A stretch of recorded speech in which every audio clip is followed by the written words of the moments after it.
Okay, I think you can probably hear me now. Let me double check this, my end. All right, yeah, you should be able to hear me. I had unplugged my mic while trying to get this camera up, which it bugged out again. I've told you guys it happens. There was an update this morning. I said, oh no, there's an update. And every time there's an update, I need to uninstall everything, reinstall everything. And I had to turn my phone on, off, all that stuff. And so I was troubleshooting for, I would say, a solid 15 minutes. I think I need to just double down and get in a regular webcam. I mean, at this point, it's worth how much time it will save me, because how many streams have I been late because of this thing? It's always the same thing. Sorry guys, camera went out, not sure what's wrong, I had to fix it. Pisses me off, wah, cry, and then I come back and do it again. Yeah. What are you gonna do?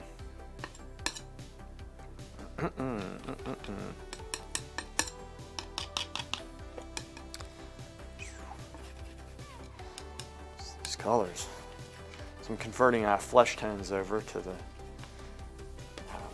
cloth right now, so essentially I'm cooling them off a significant amount. That's too warm, obviously. I don't know if I'm going to scrape that down. I might just start painting around it. Let me get this off of full screen mode because I can see what was written, if there was anything at all.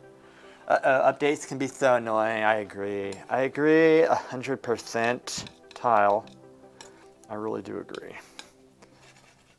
They are annoying. They're very annoying.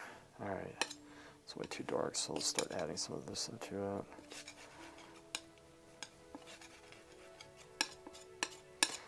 Here's the thing. Let's come back to that. Whew.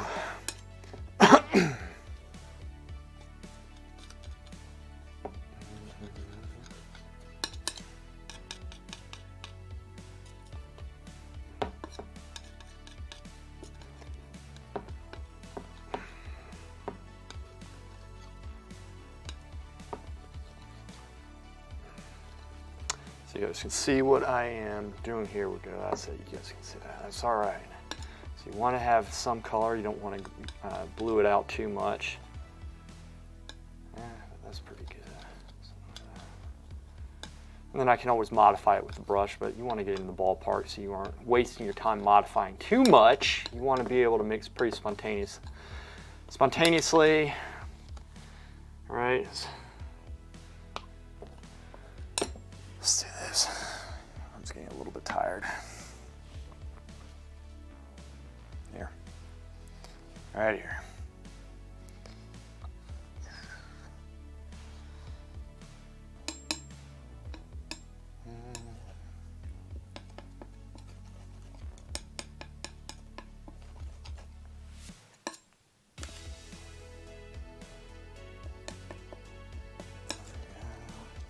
So I add a little bit of walnut oil in to make it a little bit more malleable. You can do it and get the consistency which you think you are going to be painting, and it's a very valuable little trick.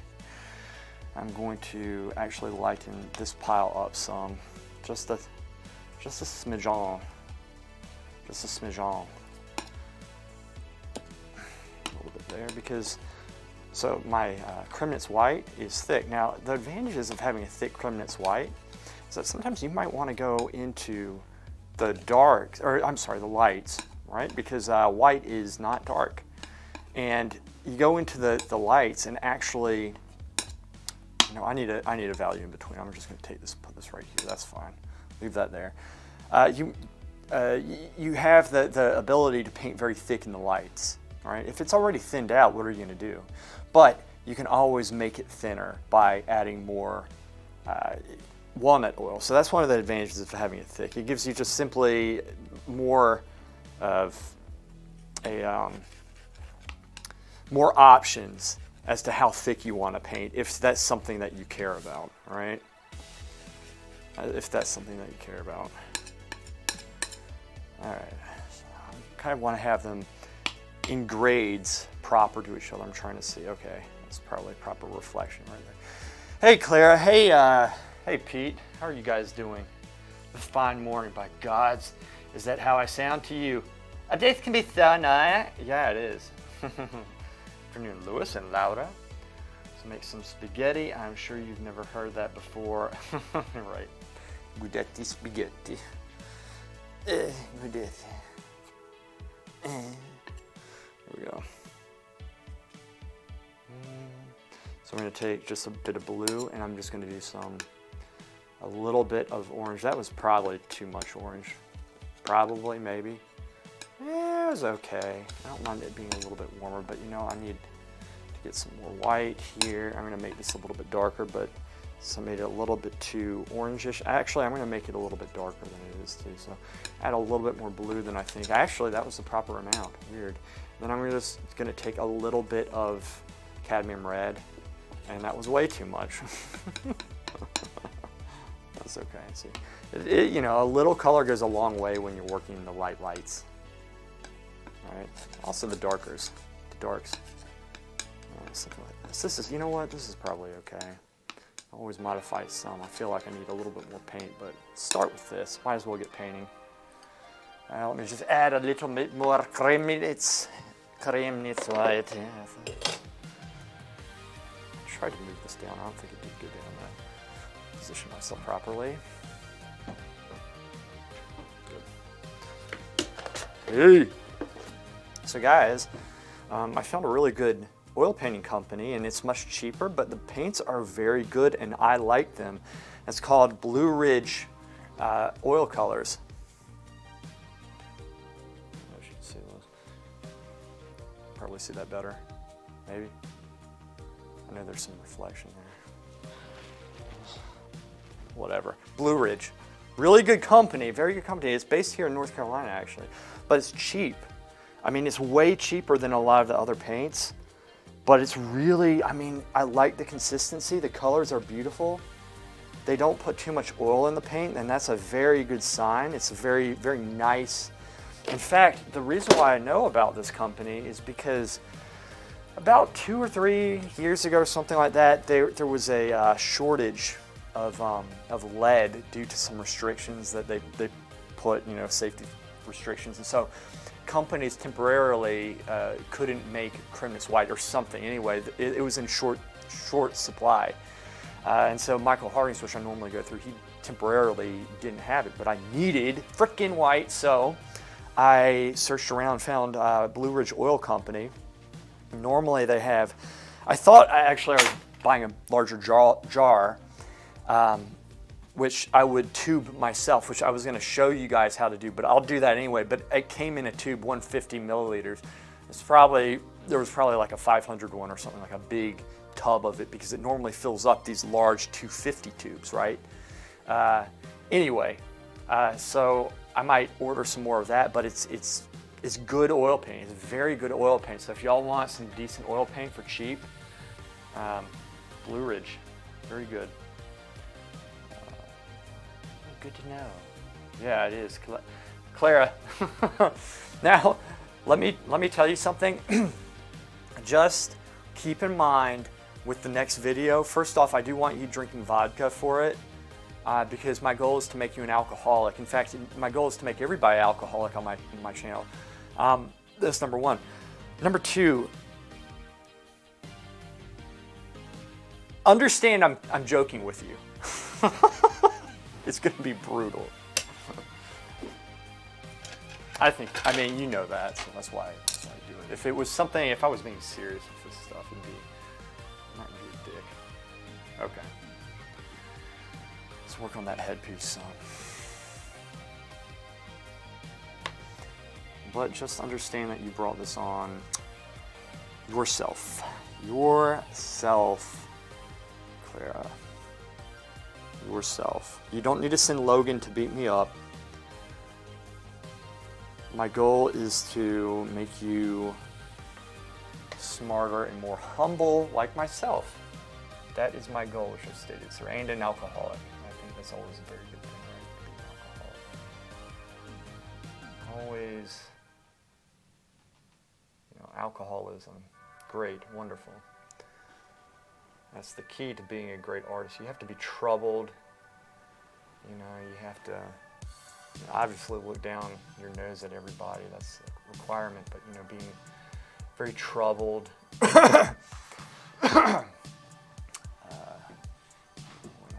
Trying to pause at the right moments to make myself sound more intelligent. In reality, I just don't know what I'm going to say next. Good to know. Cool. Blue Ridge, yikes. Thought the last roast was mean though. You haven't seen anything. I'm actually going to correct some of the things on the drawing. We'll see. Projecting much. LOL. The famous LOL. All right. Here. I guess I need to cool down some. Boy. All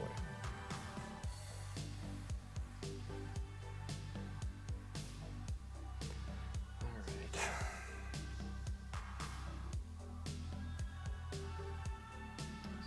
I can cool this down some. The thing is that I'm still building the texture up. I probably should have used that. The larger brush is the lighter brush. Whatever.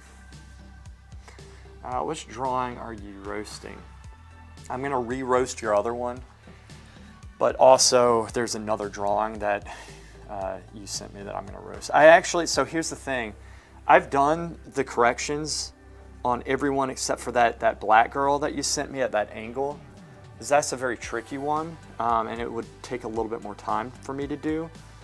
But I've corrected the Audrey Hepburn one. I've done the that one with the I think it's pastel with all the yellows and oranges and such. It was a different style. Corrected that drawing. Did you send another one? I think you did, because I had 5 of them. All right, so oh yeah. There was a one with a blonde-haired chick. I did that one. I've done one of Laura's. Laura is going to be in this next video. My friend Bill Zerks, who stops in here every once in a while and says hi.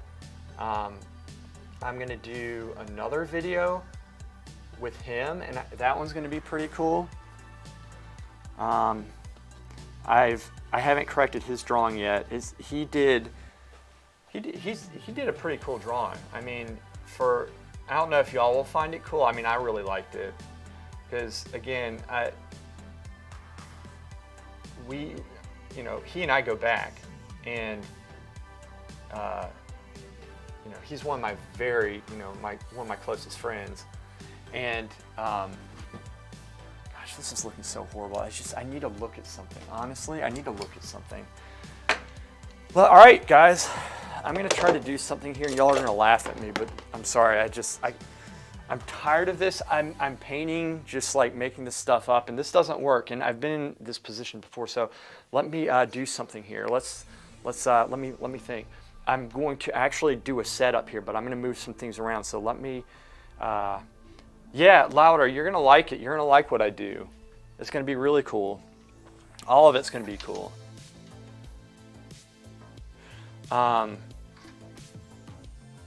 But yeah, let me, okay, I'm gonna have to move these things because I don't want to knock them over. So what I'm gonna do, my goal is, okay, so the turban, let me fix this. I mean, I'll put it on the turban for you guys, but just understand that y'all know this. I've told you this before, but gosh, okay. I'm not like, I'm very confined what I can do in this. I can't do what I want to do in this painting. Just understand this. This is it's just how it is. And I'm not bashing, I'm just saying this is what I have to do. Like it's just the facts of things. And I'm not complaining, I'm really not. This is just technical stuff. This is how I have to go about it. So that's roughly the shape. I have to get that shape. But how am I going to make it look real, right? This looks horrible, even for a block-in. Okay, so let me do something. I'm going to switch the focus. I might actually switch this lens back once I have a better setup. But let me do something here. I'm going to take this, and I'm going to, how's the best thing? What's the best way to do this? Put this on, take this cap off, son of a bitch. Okay, sorry, excuse me. And, okay, that's what we have. Now, I'm going to do a setup on my stand over here. I'm going to move these things, but I can't move them too far, because if I do, okay, wait. Every time I do this, I hurt myself.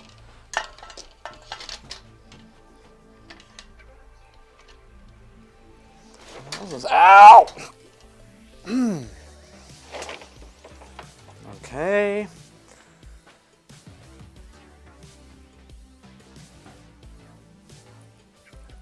Set this up here, and then we're going to lower. All right, now watch what I do. This might not work. Wait. Okay, we're going to take this screen. I'm actually going to enlarge this temporarily. Okay, so we got this. All right, we're getting a little bit complex here. All right, so now we have this. Take this camera. Okay, so I'm going to do a setup right here for that, but I don't know how to do it. All right, I don't know how to do it. Don't know. So I'm going to come over here. What do we got? It's a totally normal workplace. Okay, where'd I put my mannequins? How do I lose my mannequins? Oh wait, they're over here. Literally, they were just right over here. It's a creepy child. Okay.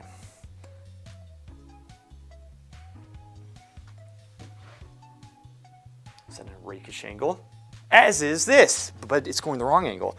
What about that one? What about that one? No, wait. Tilt the head. No, I'm not going to do that. Wait, this might work. So I could tilt that. Okay. So I put a pillow underneath it. There's that one. Where's the head?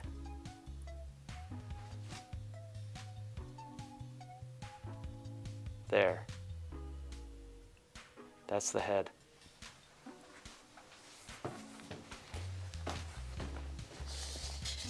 Rose drew a face. Okay, so this, she has a name for it. I don't remember the name. Doesn't matter. Wait. Okay, we put that right there. And we take this, place it right here. Stay. Don't move. I know what I'm doing. I've done this several times before. Okay, wait. Move this, drawing right there. This wig, very intellectual wig. Might be a mad scientist or what have you. It might be a new character. We don't know. I'm gonna take this. Hand strength. That's easy. And we place this here. That's way too high. That's not gonna work. But place it here, perhaps put the ball here, put the wig on top. Bring this chair down there. Okay, so the reason why I'm showing you this is because this is what you have to go through if you want a good setup. Now, watch this.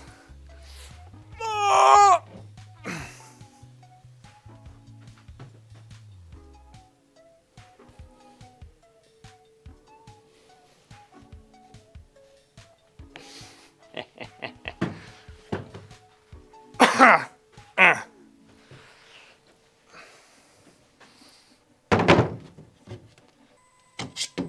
the hell happened to this thing? So there's normally like this piece that comes up, but where is it? Now, I'm trapped. Guys, this isn't a waste of time. This is what I have to do. This is what we have to do. We have to figure this out. I'm not gonna find it because I've been all around here. I've been all around. I don't recall with my photographic memory any copper wire that should be there. It's not there. So here's what we do.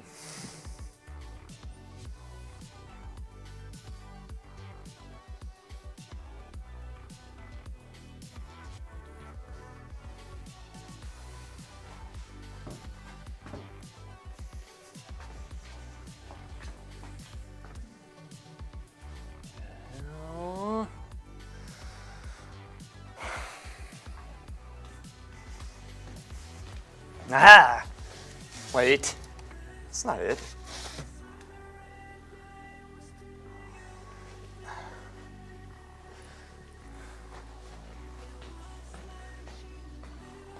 Guys, I know this is not a good stream. I understand this, but we need to get this thing done because otherwise I'm just going to be painting mediocre crap on there, which essentially means I'm going backwards, and that's not what I'm going to be doing with this, okay?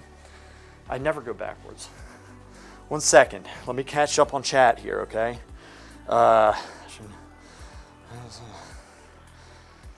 tired from walking around the city. Yikes, I thought that was projecting. Really cool, excited. Clarity. Sure, Lewis. Oh, thank you. I'm always improving. Send a super large box. Haha. I think I'm going to throw up. Just shut your eyes for a little bit. Okay. Okay. Screw it. Screw it. Screw it. I have, actually, all I need is one Velcro piece. Just one Velcro. This is very organized. One Velcro.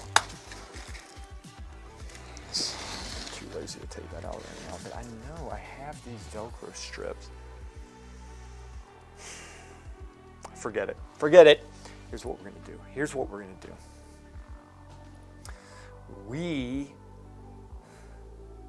No, I'm going to find the Velcro. I know I have a piece of Velcro here. You know what? Mannequins. Okay. Here's what we're going to do. I'm going to mount this so y'all don't throw up, so we don't lose beat. Oh my gosh. Okay. Put this right here. Now, don't try this at home if you have a setup exactly like this. Okay. I have to get that. Wait. There actually might be some over there.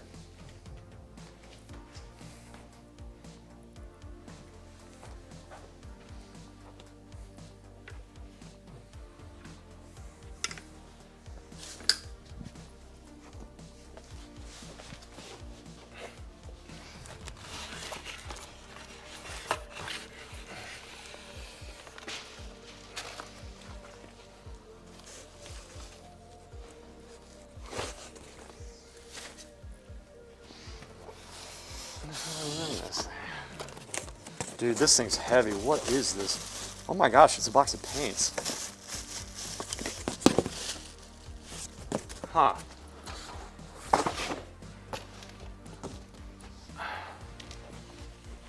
Where did we put it? This is insane. Everywhere I go, there's Velcro, but except for the one time I need Velcro, we don't have it. I just need one piece, one piece. You know what? Screw this. Screw it. Okay. Here's what we do. I'm not going to jump up there and get that bag. Instead, what I'm going to do, I'm going to continue with the worst stream probably I've ever done. Debatable, but nonetheless. this down here. I don't know why I'm doing this anyway. Okay. Yes. Grab this. All right, we just need one Velcro strip. Where are you? Roll of them? I had a roll. This thing, I need to throw this out. Screw this. Bitch. Caulker. Don't need it anyway. Okay.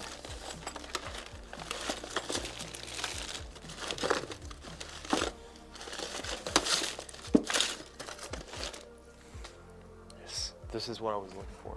I think that's enough. I'm going to look for one more. Because I had like a lot of them. Trust me, I'll make this worth your time. This is what I go through sometimes with setups, and it can be annoying. Gosh, I swear, like I know how it looks. Where did I put it?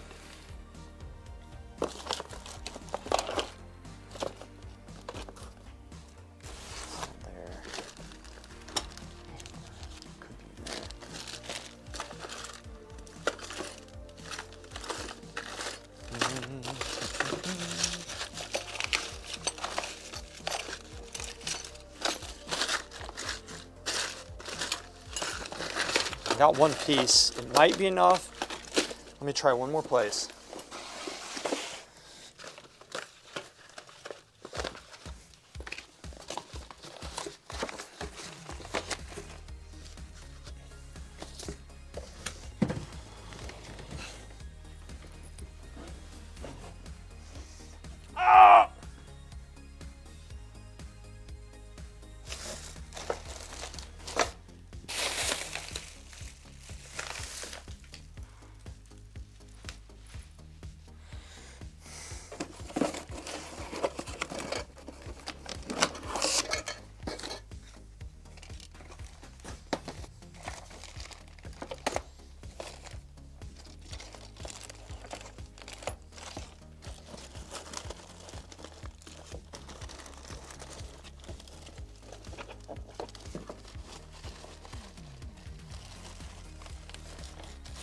Okay, forget it.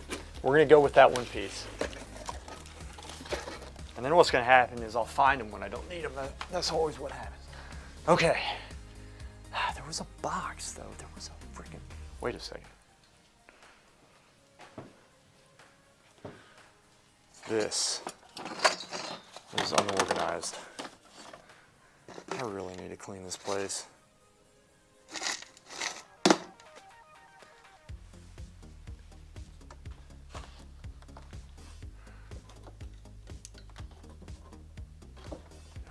Need those there.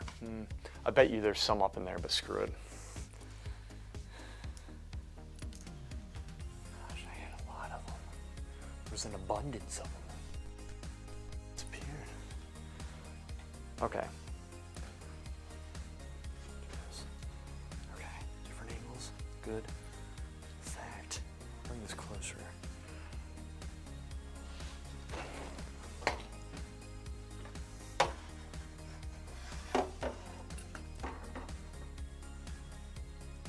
Turn it just a little bit. Okay, so here's what we're going to do. Switch this lens out. We're going to, see, here's the thing. There was a reason why I was paying on it, because I don't like going through and doing this stuff, but honestly, I've been through this enough where I need to do this to begin with. So essentially with this project, I'm making a lot of mistakes and trying to make shortcuts, and I'm going to do a proper setup where at least I can see the folds. I'm going to try to mimic the light and the pattern. The shape of this will be different, okay? I'm going to do a different shape. Oops. Okay, right there. And I'll, boom. Shakalaka. I'm gonna raise it just a little bit. Okay, there. And what we're gonna do, bring this inside like that. Okay, that works. That works. And I'm gonna tilt this so that I can see myself, make sure I'm not blocking anything. We're good. Now I'm going to take this piece. First off, let me catch up on chat really quick. Sorry guys, I know this is very boring probably.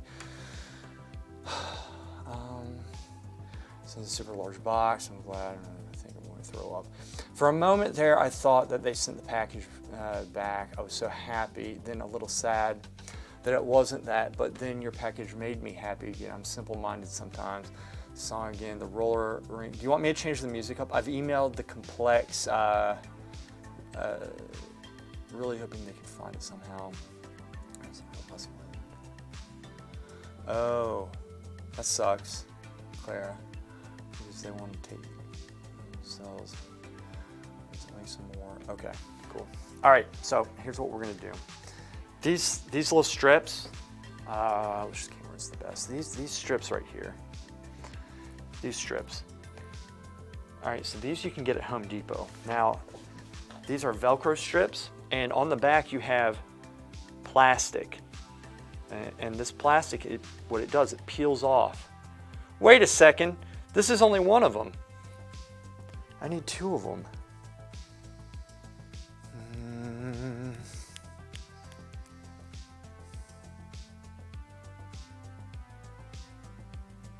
Here's what we're gonna do. I didn't want to do this.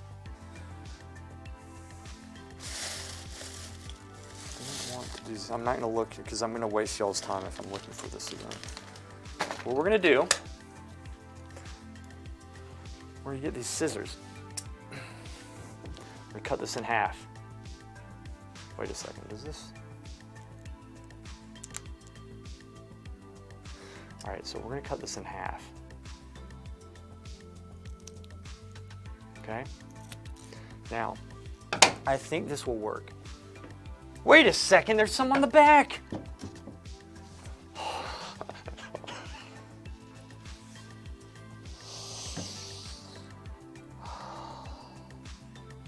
I picked it up, I touched it. That's a lot. All right, rejoice. We have stupid strips. These things came off. It's supposed to stick. Anyway, we got the strips. Now, here's what we do with them. We'll try it with just this one, just to prove a point. All right, we peel one side off. Sticky on this side, right? We just take the plastic off. Then we place it right there. The other side, we take this plastic off. Okay. We take face, head. There's a hole in the bottom. This is problematic. We'll place it right here.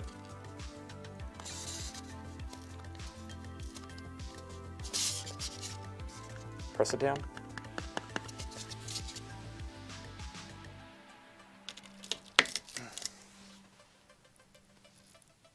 Done. Kind of. That doesn't seem too sturdy, but all right. Then what we do,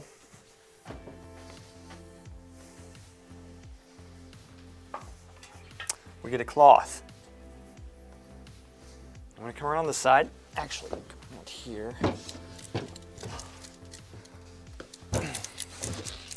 Okay. Okay. Let me.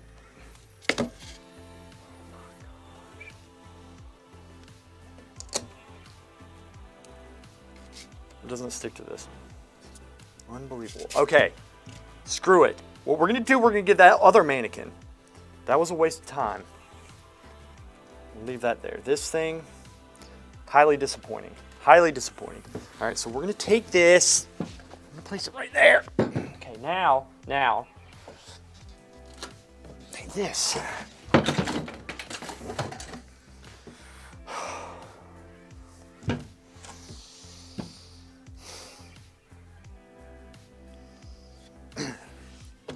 As an artist, we have to have the patience, all right? We have to have patience. You can't let these little things get in the way. No. Does it bother me? No, Not at all. We gotta be tough. We're tougher than most, more intelligent. Now, we don't need these scissors, so I'm just gonna throw, no, I'll break the pencils. I'll just put them down there on the ground. I can't go wrong. Move this mannequin. Now, I'm gonna have to put this chair back up probably. Give me a second. Handbook. It's a bunch of knowledge. All right, now, lift this back up. All right. This here. Now, give me a second. I was covering the mic. You probably couldn't hear it, but that's okay. I wasn't really saying that much anyway. Put the cushions over in the corner. Grab one of them. Promptly walk back. Here we go. And I'm back. See, here's what we do. We just shove it. There we go. All right. Then, let me fix this camera. Sorry, camera. Not there. Organize the camera. Once again, it got moved. So we turn it right here. There. Okay. Now, here's what we're gonna do. I have this under control. Let me fix this camera. This is gonna be worth it, hopefully. It might not be worth it, actually. You know what? I'm not gonna lie to you. This might not be worth it. All right, so essentially what we have to do, we have to mimic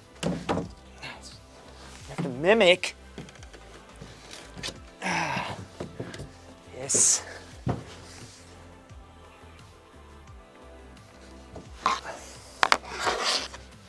Here. Turbine. I don't know how to wrap these.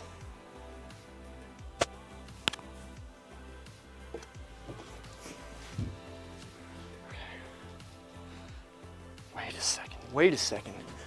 What if, let me do this. Come on this side.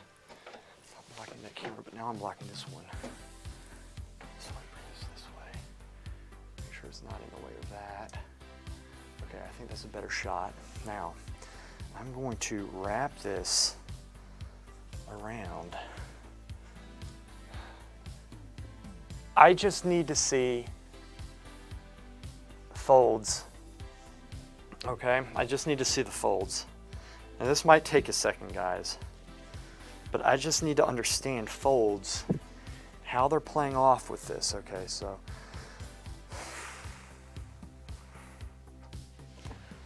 I don't know. See, the problem, I didn't want to use this head because this head's so smooth that it just feels like it's going to come right off.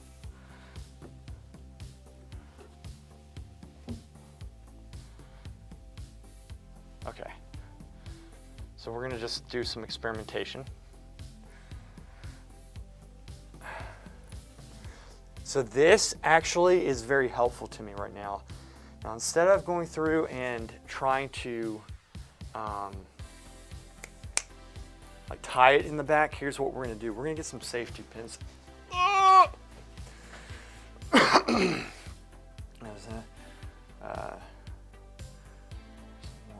Delicious metallic Dutch pours tomorrow. Hopefully you'll like them too. I always just never change the song. Put that song on repeat. It's so magical.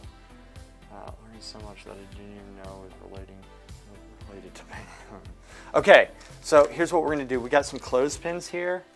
And this is very valuable, especially because sometimes it's like you get the folds right. I didn't get the folds right, but sometimes you get the folds correct on this, and you don't, like the only option that you have essentially is to tie it, right? You have to tie it. But this way, we have a safety pin and we can just pin it and hopefully it'll stay. The problem I have with this is that the head is very smooth and it might fall off. Okay, that's not good, but I think we can make this work. Give me a sec. We gotta kind of scrunch it up a little bit. Scrunch. First off, I'm going to fold this piece in. Drop it down. Get a little scrunch going. Right here.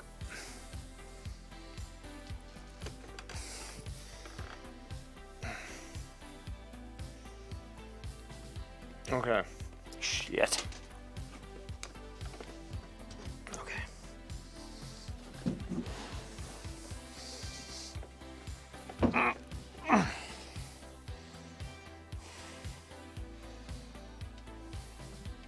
Okay.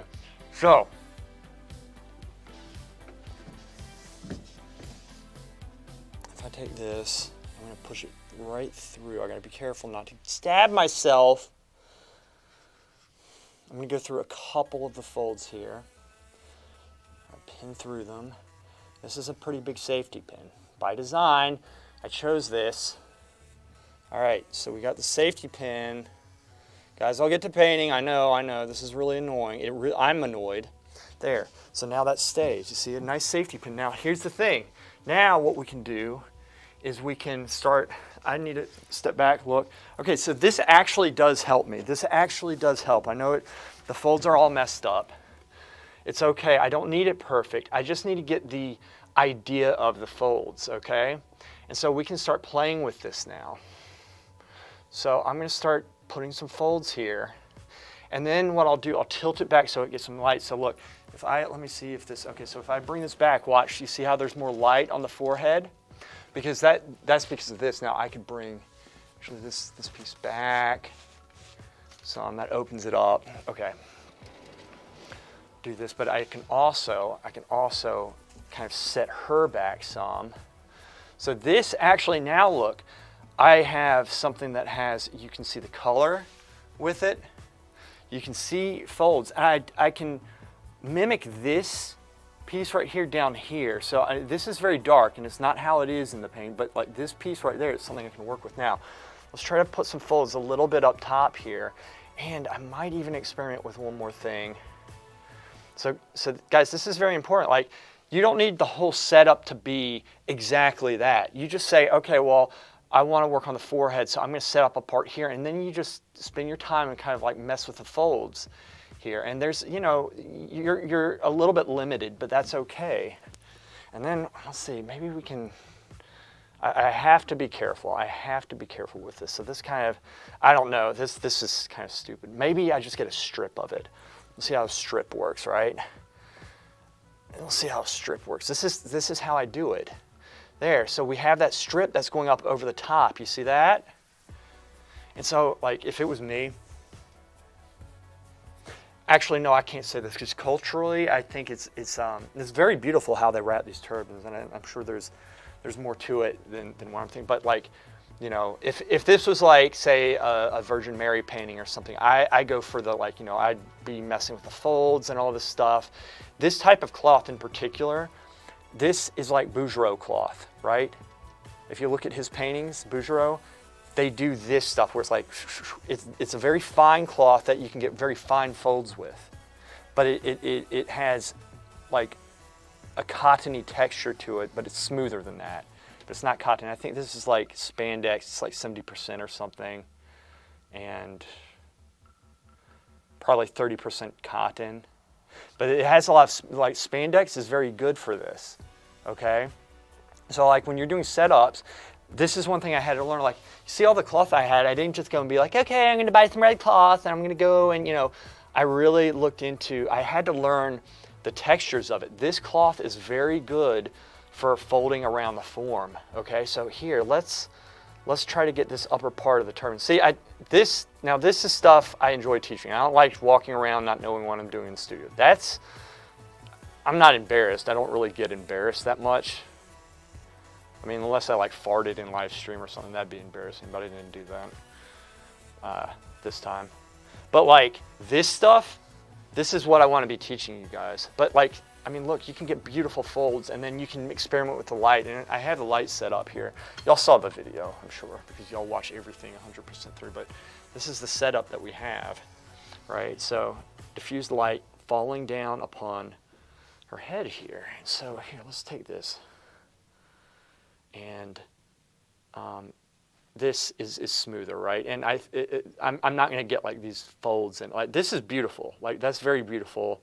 You know, section that off or something if it's a drape going over somebody's head, but like, this is pretty cool. But you can make them very symmetrical and neat, right? But we're trying to get an impression here. That's what we're trying to get. So hopefully this is helping. So hopefully it was worth the wait, me getting to this point.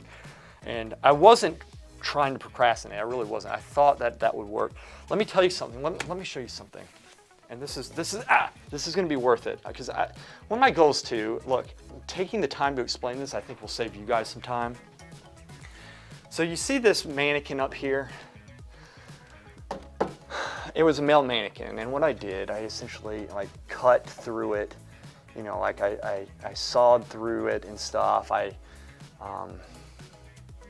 cut the head off it, but I put all these Velcro pieces on, right? And so the goal was, did I just turn this on? Locked, focus locked.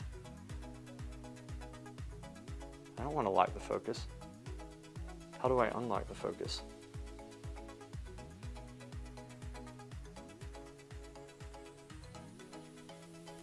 Focus continuous, right? Yeah, that's what we want. Okay, so I cut them up, and especially like, you know, in the legs and stuff, because I wanted a posable mannequin where I could, you know, I was doing the Wedding Feast of Canaan painting, and so I wanted something that would just pose properly. Ended up not working because the Velcro, it sticks, and even when I put like a lot on the knees and stuff, right, bends, but there's so much pressure going down into them that and when you put drapery on top, it just could not hold it. So I essentially needed ball joints in there, and you know, I want it to bend. So it's not, so I still have the parts of that mannequin, I just don't have the mechanics, the skeletal pieces, you know, the ball joints, where I can actually like pose it and it'll stay, right? So in other words, my setups, like I was going through here, I messed them up a lot, but this is how you learn. But it's important to get the right setup, because ultimately, like I said, I was trying to take a shortcut thinking, oh, I can just do this myself, whatever. Ultimately, this will go quicker. I know it doesn't seem that way. Okay, so let's really get this correct. I'm just gonna try to get this nice and smooth on it, because that's kind of how it is in the, it doesn't need to be perfect. It's kind of going across somewhat like so. Okay, let's do this. Where is it going over? It's going over the very top piece. Okay, that. And so what we can do, it's like, okay, so we have that, and even if it's like a little bit off, that's okay. And then let's take this and kind of fold this up, and then I can safety pin it too. But I'm gonna try to get this as smooth as I can. This is a little tricky. This is a little tricky.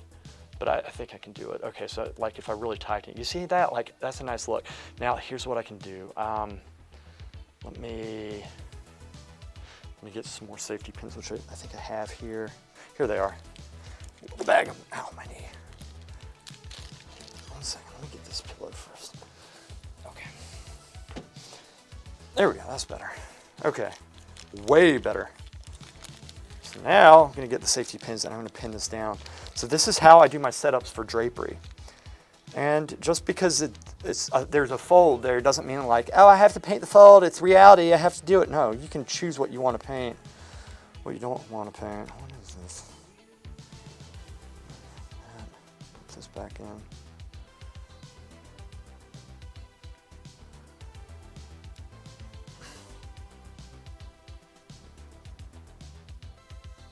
Okay, stay. Guys, and we'll get painting, and this, you'll see it go quicker now. You'll actually see some good painting, as opposed to mediocre painting and me probably just going somewhere else and saying, oh, well, I'm just filling the canvas in. You gotta have like a good reference. It's worth taking your time for the setup, it really is. And it's, hey, if you get discouraged and say, oh shoot, you know, like I need to take my time for this, why don't I do it? Well, look at me. I was procrastinating all this time. Okay, so I'm gonna take this piece right here, go in through this side, go through both folds, make sure I don't stab myself, and then what I'm gonna do, I'm gonna try to pull it down as far as I can here. Ow, that's okay, I'm fine. And then pull that there. Now that's kind of tight, that's nice. And like these little things, I don't need to paint it. I can get the idea, right? So I'm gonna try to take it like this. Let's bunch it up like that, and let's try to, maybe I can weight it down with something too, I don't know. Okay, so I'm gonna try to bunch this up here, and then I'm gonna kind of 1, 2 here. Oops, 1, 2. It's going through one that I don't, okay, right there. And I'm kind of bunching it as I push this through. See what I'm doing? I'm kind of like taking them and bunching them. All right, now it has to go through this one.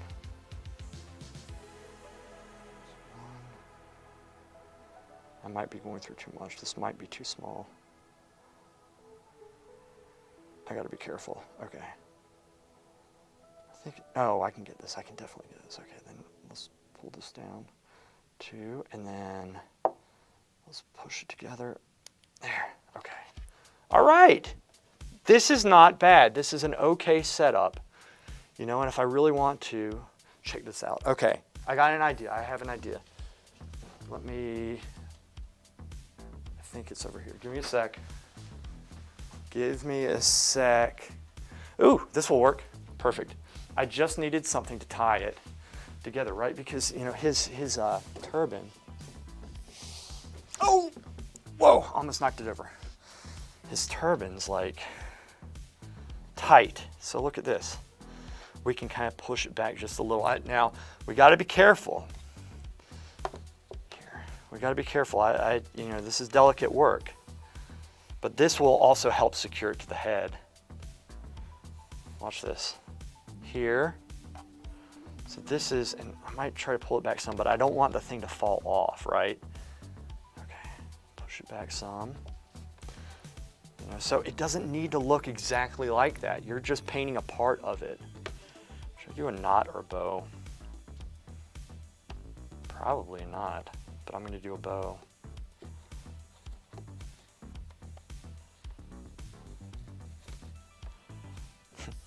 It's like a bonnet or something. Okay. So now we can fine tune it. Okay. See, this is cool. See, I can use this now. I can use this. This is actually working out better than I thought. See? This is nice. And I don't need to paint this. Like I could just put it all like that if I wanted to. So you have essentially right here, one where it's like very folded and then it kind of comes up a little bit. And so this is what, like, I take my time and I shape this. I'm not blocking anything, am I? I don't think so. All right, so here we go. It doesn't need to be properly on her necessarily. I just need to have it just roughly in the ballpark. And like I said, I could paint this like this up here. I can smooth it out. You know, this angle, I could bring it up some if I want, but this shows me, essentially you have, you know, this plane right here, a plane right here, the darker part, and then there's a kind of flatness up top, and then it goes like that. So it's like three-sided. It kind of the dark, medium, and light. It's catching the light there, and then it gets darker right here. That's kind of good to know, right? But then it kind of fades out to lighter right here, so it's kind of fades like, you know, this is the information that we need. This is what I'm lacking, and it also tells us color, right? For the most part, I can be a little bit liberal with that. That's fine. I can kind of tweak it if I want to. Let's try to smooth that little piece out some. So this side of the face. And here's the other thing, like the turban kind of comes out a little bit more here, so I can always turn this some to see this side, this other side. I can always turn her some. Now let's just try to get the lighting correct. I'm going to lift it a little bit up to the light. I have to be careful not to ruin the setup, right? All right, but I'm thinking, okay, there's a little bit of dark there. There's this light at the top. There's that piece. Okay, and I can always thicken this stuff up some.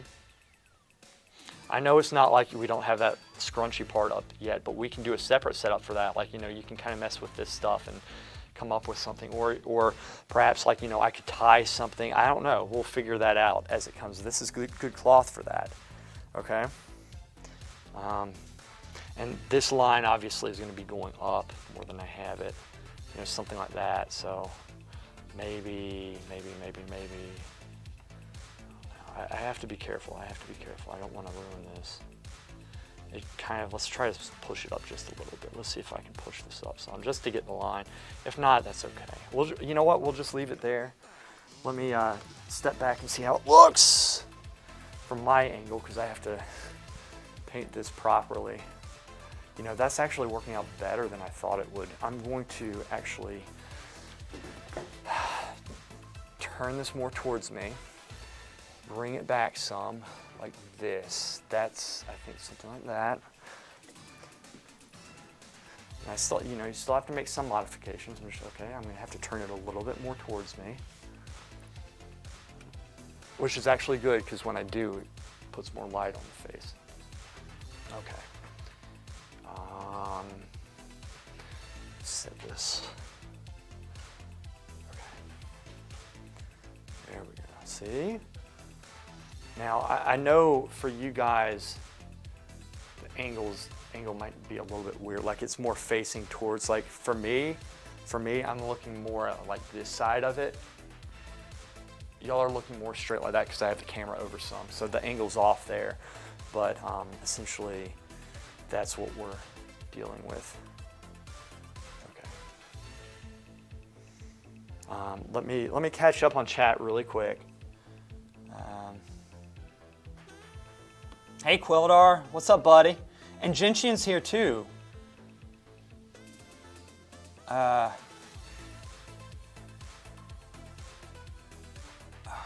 Okay, I'll have to give me a second, great, because I want to catch up on this chat. I'm enjoying happiness before Lewis roasts my art again. Yes, it's going to be a brutal one. Skull sculpture, painting it or sculpting it yourself. He's far superior than us. Yes, indeed, Jinshin. And it's good having you, man. I'm really glad you're here. Queldar's here. Yes, different cloth lays differently. That's definitely not something I would think about in painting, but good consideration for sure. Yes, that's actually a huge lesson that I learned, and I recommend you guys go out to like a cloth store if you need setups and really understand the difference between cotton, spandex, and all the other ones, which I don't know, but I mean, I know like by the feel what will work when I fold it. Is this stream early and late at the same time? Yeah, it was late. Quellar, I was messing with stuff again for the camera. It got messed up because of an update, so you know the drill. Dressing up mannequins, don't study cloth, just learn to design folds. That looks really gruesome. That's really cool. You'll have to share the progress. This looks really good. Wait, I missed it. Jinshin posted something, I'm assuming, in Discord, or perhaps on his Instagram. So I missed the roller rink song. Now I'm beginning to add the muscles in. The song is pretty groovy too. I've tried sculpting before. This is my first time. Oh, so you're sculpting something. I want to see this. Actually, next time, don't share it. You make me feel too insecure about my art skills. Okay, so Claire, when you say feel too insecure, that's two O's with the two. Jinshin. And I lost my place. What a sweet looking bow. Yeah, it's still in progress. Now do a breakfast at Tiffany's. Quelly, it didn't upload correctly in Discord, but in that natural light, it looks better. It's Apple format. Jeez, it's Jinx. Was right. It's really clean. Future Jinx. Having full-blown conversations without you, Lewis. Yes. Knows leather and latex. Looks like a Muslim thing. That woman where he posted in Discord too. Okay, I want to check. I'm going to check Discord really quick, guys, because I want to see what y'all are talking about, and then we'll get back to this. Okay. And we're going to get some painting done, despite what we might believe right now. Okay. But so that's how we set it up, all right? That's how we set things up, and we can always tweak it. But you wanna think about how you're gonna paint what you're setting up. So that will save you a lot of time. You don't need to go. I understand like it's not coming around It's not coming around like, you know, the whole piece, whatever. That's fine. It's okay to, you know. Okay. All right, what do we got? What do we got? Discord, Discord, Discord. And he said, we got some good work here. I got to catch up, actually. Oh, that skull. Is this crochet? What? That's pretty sweet, man. The Jinshin's only 15. Dude, you're going to be awesome, especially if you're starting sculpture right now. It's going to help you so much in your painting. And now, Jinshin, is this your piece 2 down below? Like, is the painting, whose painting is this at the very bottom? I'm glad. Choose. All right.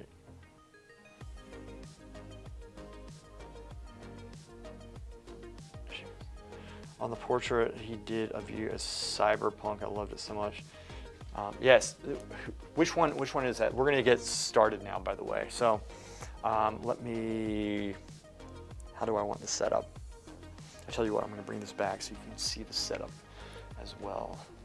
Put this here. Oh, I thought of Eddie's portrait. Jinshin, is that your oil painting in Discord at the very bottom? I know that's your skull. That you did, okay. Set this up here.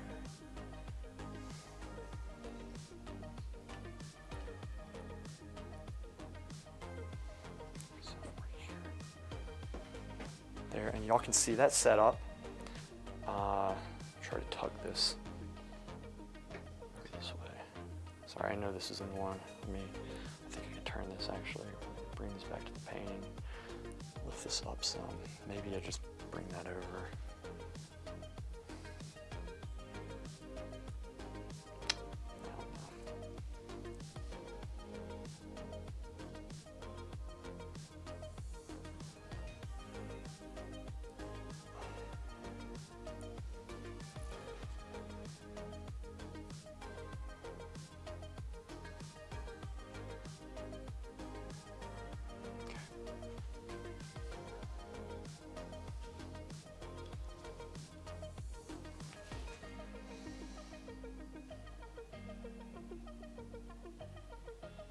Oh, cool, Jinshin. That's really good, man. That's way better than I could do even when I was, I think, 20.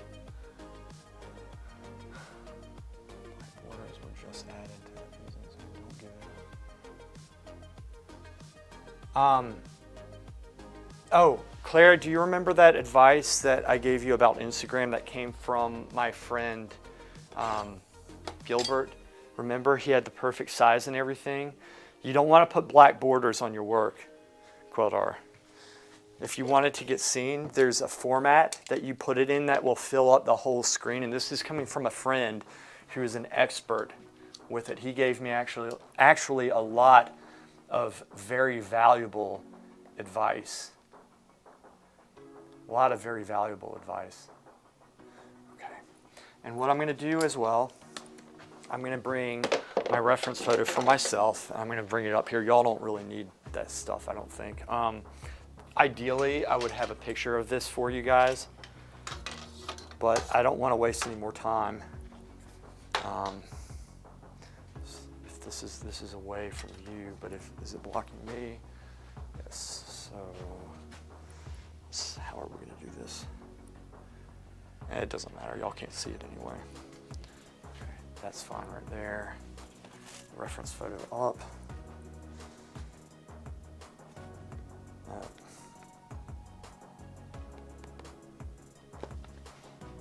Okay, got that. So I have my reference photo, but I have an actual setup too, so now I can work between the two. So I can look at the reference photo to understand the basic shape and the composition, but for the details and the feel of the fabric, I have a general setup, and this is how we work. This is how you can make it look. You can get past it being looking made up, okay? And this is very important. This one up right there. Turn.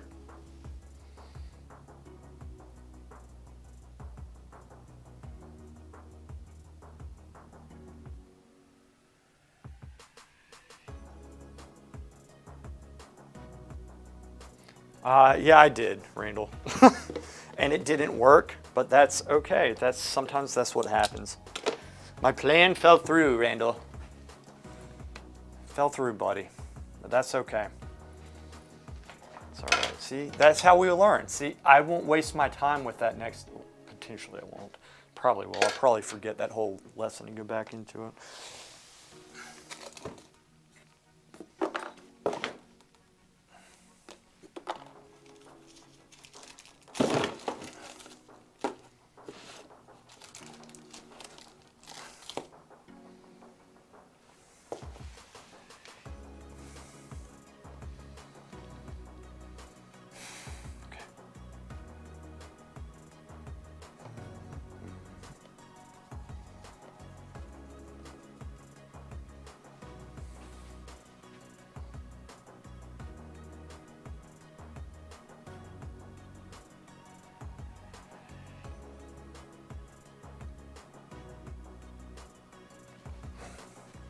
So again, we're just going to try to get the feel of this, okay? Now my goal is to just get a basic layout and something where I can work into it for the next time. Okay, that's the goal. So I'm going to try to get a little bit better sense of light than I have on this forehead piece. All right, and I am using the normal reference. Here's the other thing: the forehead's going to be bright, but if it's tilted down some, it's going to be a little bit less bright than probably this part right here, and so that you got to keep this in mind. Okay. Turn here, so let's we're going to shape the folds here a little bit.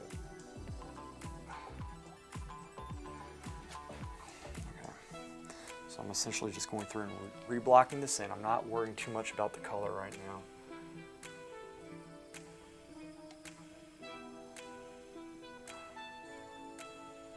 I'm actually going to try to take some of the paint off. I'm trying to cool it down just a little bit.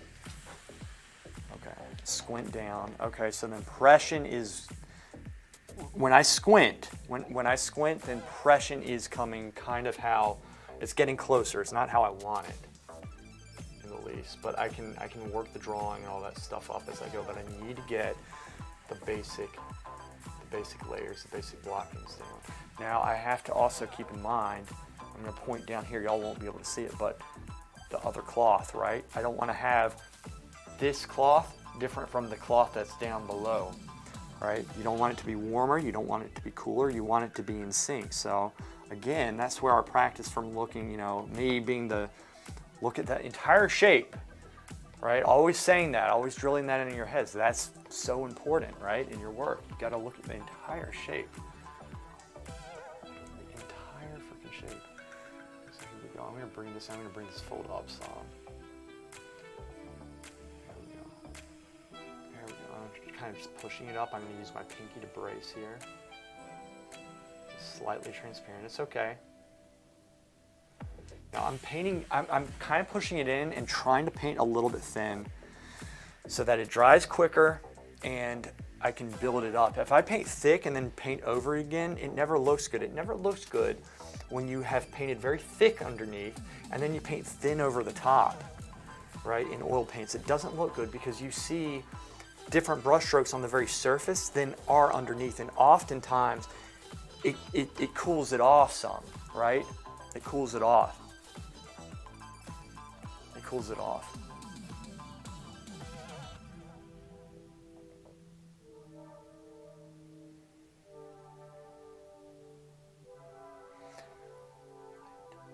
All right. I'm going to look something up. Give me 1 second. This is going to be worth it because I think this applies. Guys, give me just 1 second. And I'll tell you what I'm doing. I'm going to look up a definition, and I think I have it straight here, but it's the difference between glazing and scumbling. I'm going to tell you, first off, I'll tell you what I think it means. I think scumbling, all right, glazing is taking something from darker and slowly bringing the light up. When you work that way, especially when it's dry and you slowly just layer it going over the top and slowly bring the light up, that's glazing. That creates a very warm, warm look. Then there's scumbling. Scumbling is actually going from light and darkening it. But I might be wrong, so I'm going to double check this. But I've been meaning to look this up. And just give me a second. Talk amongst yourselves for a second.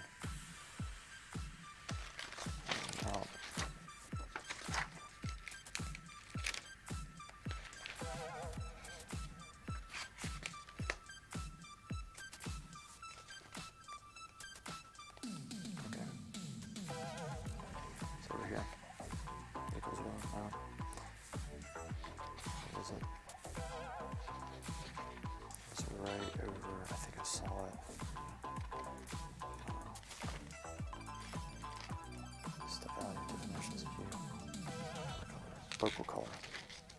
All right, so this is very important stuff. Shading.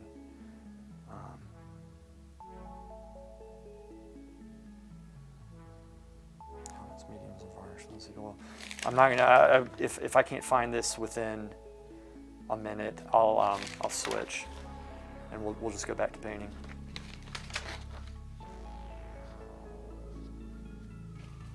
This is very important, though.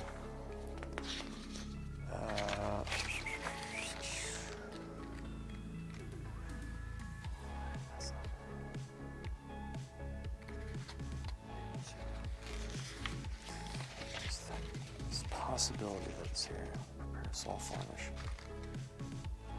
Resin. Fast trying to use paint. I think it's around here. Fat over lean. Black oil medium. Black oil, boil oils. Something else. Comments.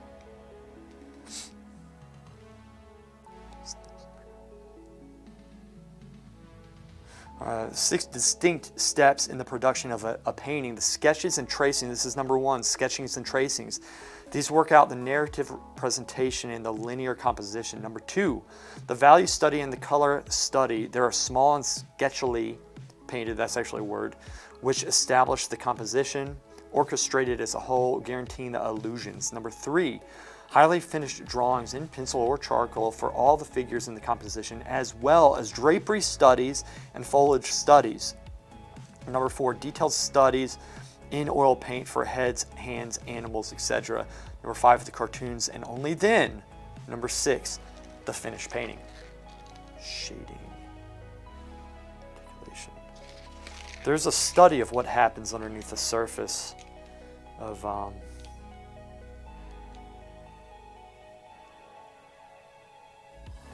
dark, the surface of the paint. Step value, numbers, definitions, hue, color, value, chroma, secondary field color, the color, light, color of the light source.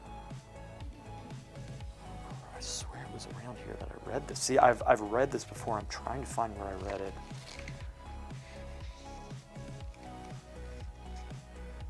List.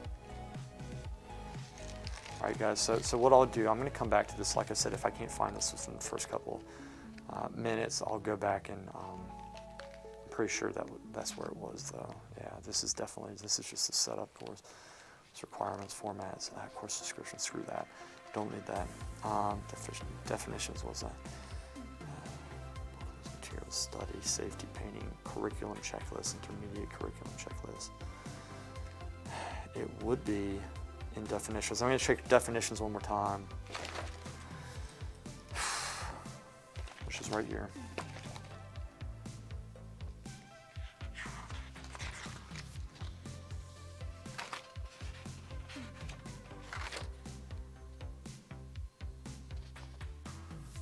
Wooden panels, oil paint.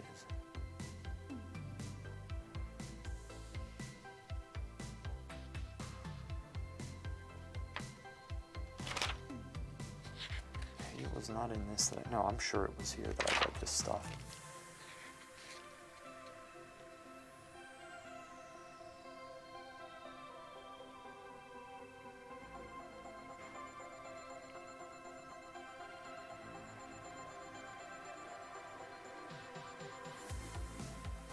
One must not think that all parts of the painting should be second painted or glazed. Just as the monochrome drawing in the imprimatura can be left showing at the shadows and transitions, so too various parts can be left first painted. Bouguereau will typically leave some drapery and much foliage at the first painting stage.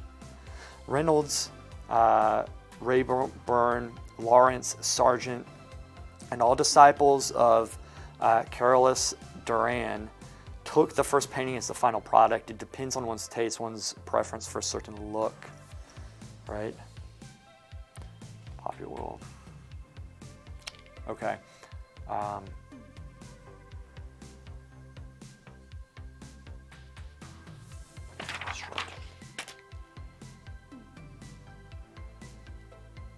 Okay, I'm gonna find it later, but there's something very important I want to share with you guys. Okay, so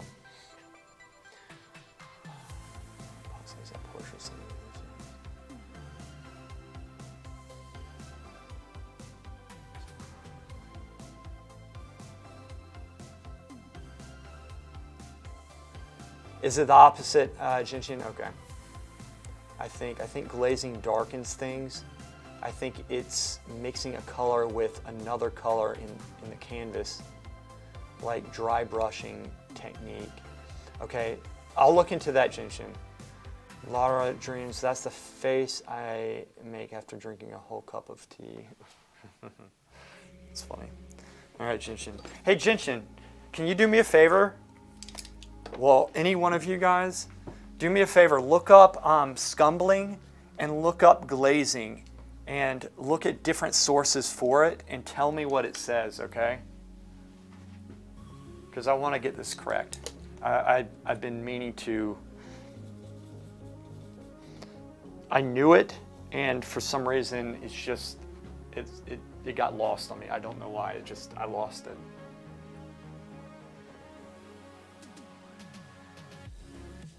So I'm gonna cool this down some.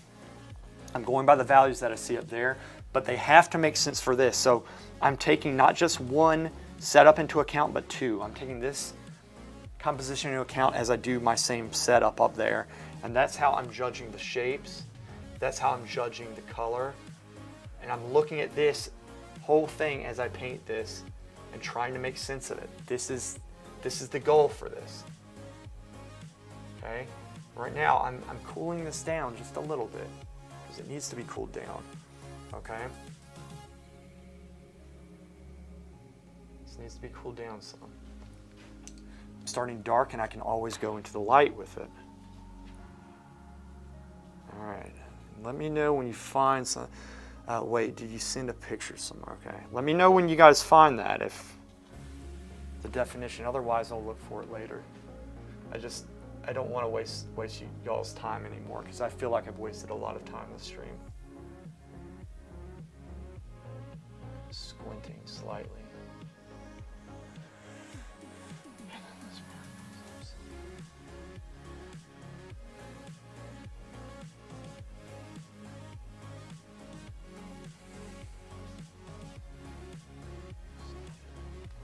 Let's put some.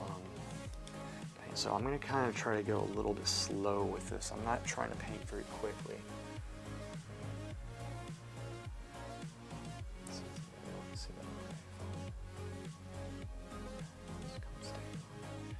Come up here. Press up and I'm going to thin this fold some. Slight transparency. And what I'm going to do here, I'm actually going to take some of the paint off. Pulling it up, okay? It's very important. Try your best to embody that feeling. Okay, what is your fantasy character going to be, Clara? So we'll learn how to portraits. I mean, the photo is coming. Okay.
between.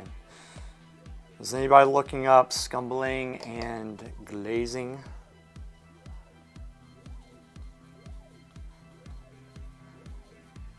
If so, just let me know.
Okay. Scumbling refers to painting technique which involves applying a thin layer of paint with a dry brush and a loose hand over an existing layer. Glazing is a standard technique in painting whereby a thin layer of paint is applied on top of the main color, resulting in rich iridescent colors. Okay, and then scumbling is a painting technique in which a layer of broken, speckled, or scratchy color is added over another color so that bits of the lower layers of color show through the scumbling. No, it's good. Here's the thing, they're different, people define it differently, so I want to get a couple different definitions. Okay, new photo, my fantasy character will be an intergalactic fighter or something like that. Thanks for looking that up, guys. I'm going to find it. I'm going to keep on looking at, like, I have an idea. Like, I know we used to say it all the time in school, but I have not thought about it in a long time. And it's a very basic term, but sometimes you forget these things. But also, sometimes the definitions get a little bit skewed, and I want to make sure that we get this right, because it is very important. It's a pretty solid technique to use.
this top part. A little bit too much, that's okay.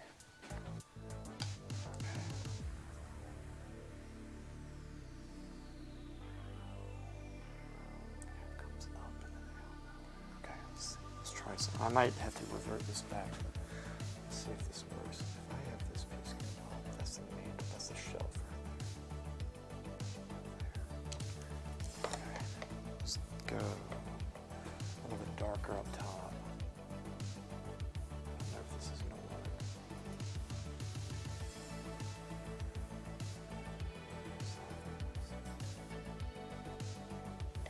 This probably won't work.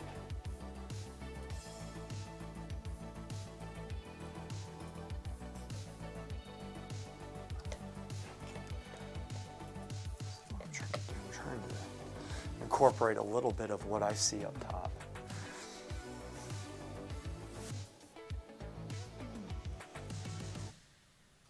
And my setup into this, but I need to make it work with the composition. Like I said, I don't have much freedom to do what I feel like I need to do in this. So I have to make it work within the confines of the composition that's already existing. All right? That's the reality of it. It's a very beautiful setup up there. Okay.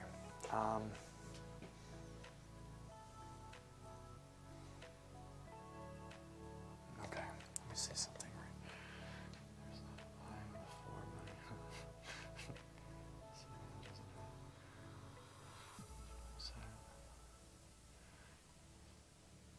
No, it doesn't make me average. If anyone else wants to participate, let me know. Wait, just to let you know, it does not take me an average of 3 months to do one. Before money. Was the painting that you did of Rose Like a Saint, white robe, did you paint it a la prima or indirect? And how is your indirect painting? First, by applying a basic flesh color. Wait 1 second. Okay. Painting you did of Rose Like a Saint in white robe, the one that's kind of going up like this, I assume. Did you paint it a la prima or indirect? And how is your indirect painting?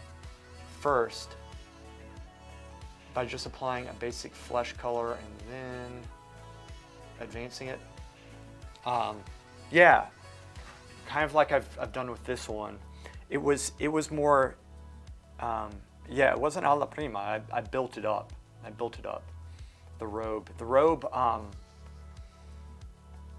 I start much like actually this one's not a good example. For that painting, I had an imprimatur. It was already, I had a grind on it. And I started with a value probably akin to this right here and just blocked it in. And then I slowly just built the light up into it, but I kept the highlights down and didn't apply them until the end. And so that's how I paint those. And the flesh tones, I keep them very basic. This is kind of basic right now. There's not that much going on in the face. This is just the basic blocking, it's the covering, because here's the problem. I did not put an imprimatura grind on this, which started me off medium. I like working from medium up to dark, or up to light and then darkening the darks. This was white underneath, so I had to darken everything, and it makes it extremely awkward for me. And so that's what I've had to deal with this portrait. And that was my fault. That was 100% me. And like I've said before, I know better than that, and I still did it. So, yeah, like I always build it up, but at first, I think what you're asking, you don't, if it's not a la prima, you don't need to worry about getting the colors really right off the bat, like in the first shot. My thing is I'm just trying to get mainly the drawing and the values, the light values. Now the color is something, it's kind of, I won't say an afterthought, but it is kind of an afterthought, because I do put some effort into them. I do want it to be in the ballpark, and I could always get it closer, but I know that I'm going to be working in over it and building the paint up anyway. All right, and so I don't always push the color. Definitely not as much as I do later on. Definitely not as much. Right. Definitely not as much. So yeah, I build those layers up. And so how many layers? I would say probably, about 2 or 3. You know, it takes me some time to build them up. Partially that's due to, you know, if I have a grind on the canvas, or the board in this case, if I have a grind, you need to slowly fill in the gaps. You know, the paint that I use is slightly transparent, so you might have to layer it up once or twice for it. Yes, it will be a long process. Okay, Jinshin, I'm having a problem with painting straight with flesh colors, indirect. I get lost by doing a grisaille underpainting first. It controls me. I want to paint more straight with flesh colors. So one technique you can do, Jinshin, first off,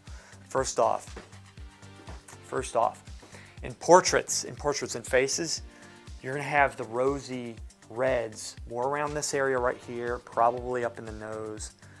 You're gonna have more of the greens, okay? You're gonna have more of the greens and the yellows down around this area in particular, okay? And down around here oftentimes. And it warms up a little bit to more orange colors around here. And up top, it's more orangish. In a standing figure, you'll have the purples down low, especially a figure that's been standing for a while. The blood goes down. And hands, ditto, same thing. You know, fingers. Up top here is normally more yellow. Now, the reason why I say these things is because what you can do, you can actually, this is a technique sometimes I use, and people, this might surprise you guys. Face. Let's work on the face just for a second. Okay, you can see this part that I'm about to do. If I want to make the cheeks rosy, and I want to go through straight off the bat, okay? I don't have flesh tones mixed, so I'll just mix this really quick here. So face, the value of the face. I'm thinking of the value first. And let's add some color to it. Now this is the cheek, so I added a little bit more of that. Okay. We're gonna really saturate this. Okay. We're gonna come in here. We put it on, right? Now you see, compared to this, that seemed like a little bit too much, right? But what I wasn't thinking of these colors. You compare them, they contrast. And this looks like way too colorful, but I'm thinking of this. So this works here. See that? But one thing you can do, say you mix this on your palette, Jinshin, and you mix this color, and you think that's colorful enough, go back in with the color in the cheek, in the area which you think it is, and really be very, just add it in there. That's like a lot right there. Now, come back in and paint it, or you apply it. Even if you go like very saturated like this, you can even do this. You can do this. Look at that. I'm just putting on, like on the straight color. I think there's some color in the cheeks. And try this. Okay. Up in the top here. Might try doing the same thing. Taking, okay, this value is going to be a lighter value. Add just a little bit of red. What are we doing? We're pushing the color more than we think. Always push it more than you think. Push the value too. So look at that. Look at that color. I think y'all can see this okay. Let's see how it looks anyway. Here's the thing. Put that there, and then even if you want, you can almost go like, you know, really hardcore. This is very saturated up here. Now check this out. So there's some color up top here. You just put little flecks of it here and there. You know, there might be some, maybe I put some around here. I don't know, it's probably not there. You're thinking to yourself, well now it looks like, you know, crazy. Assuming you've mixed your flesh tone values. Now, Jinshin, if you're having trouble painting, continue painting on top of this. Let's start with the cheek area. mix some of this stuff here, that. So a little bit of red there. It's probably a little bit too much. There. This, need to darken it some.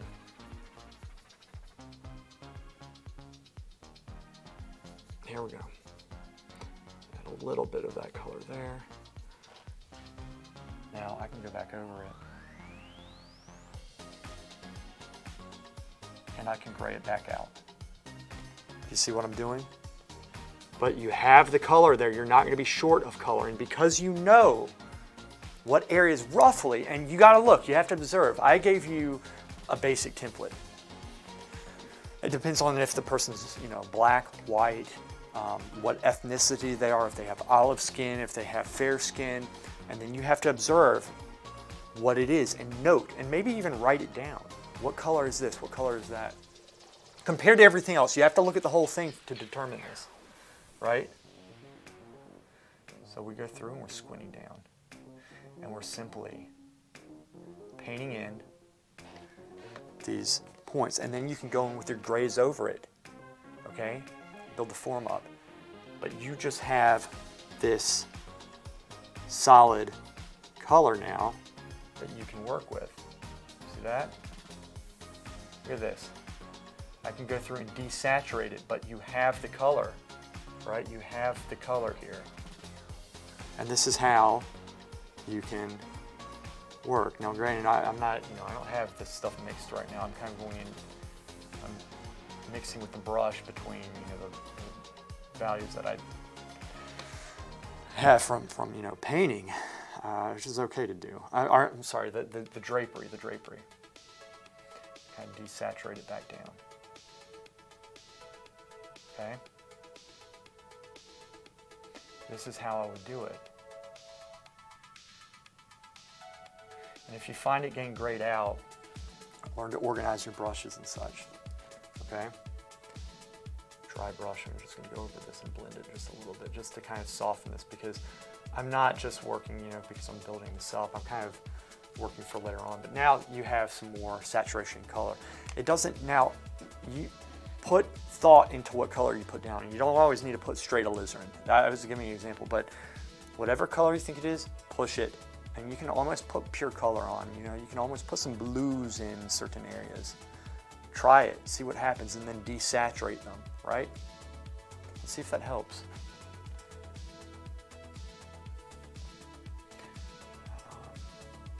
Yes, I generally do an underpainting in umber and white. Helps me refine details and values. The color to mess it all up. Yeah, that's what we were told to do as well, Randall. But then y'all don't need to do that all the time. Hey, but it's a good thing that you do this, because the main thing is drawing. But if you're doing an alla prima painting, if you want to be direct, I recommend doing a charcoal drawing. Okay, this is what I would recommend. Do a drawing or charcoal drawing, and then transfer that drawing onto an imprimatur board, one that has like a medium value on it.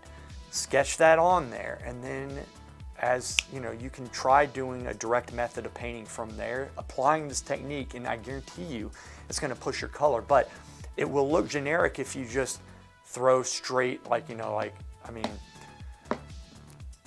if you're too basic in your understanding of color, like, you have to really observe, like, if this is a green, what type of green it is, what type of orange, but push the color, and don't be afraid to almost put it straight up down, especially like at first, knowing that you're going to paint over it again, all right? Because when you paint over it, it'll gray it out some. So it'll bring that the chroma down, but you'll still have that chroma there, and assuming it was the right color, and you can contrast them before, like you can put some oranges, some blues, all this stuff. Like, you'll see, I think Proco actually painted, I saw him doing something like that once. It was pretty sweet.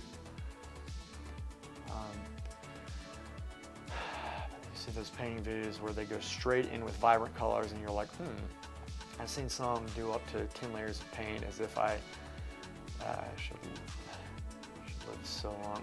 Damn, Randall, still life is amazing. Didn't Leonardo da Vinci do an insane amount of layers?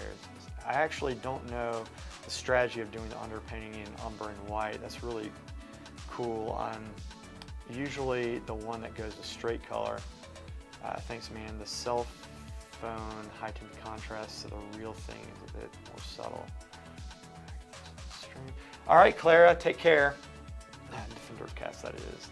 There's a German artist that goes right in strong color, but he paints kind of fashion models looking probably not my direction. Yeah, so anyway, and you don't need to do it this way either, but it's one way of having the colors pop down. That was like a very quick example. I'm gonna leave mine there because I don't care, because I'm gonna layer it up anyway. But the whole goal is to, that's how you're gonna get colors and fleshiness. Especially, what's cool is you can contrast them off each other. You can start thinking about, for example, with the oranges, I'll contrast it with blues. With the reds, I'll contrast it with greens. All right, so you go opposites. Okay. Now the face, the color on the face is messed up. I didn't really spend time on it, but that's the general idea of it. I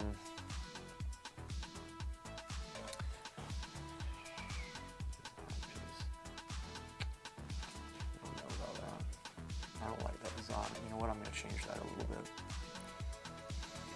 Okay.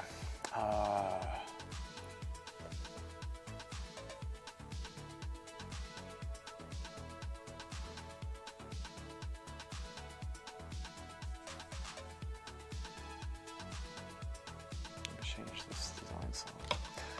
Changing the design just a little bit. This come up. That's okay. This isn't working out. This piece comes on. Alright, it's going to be the light green.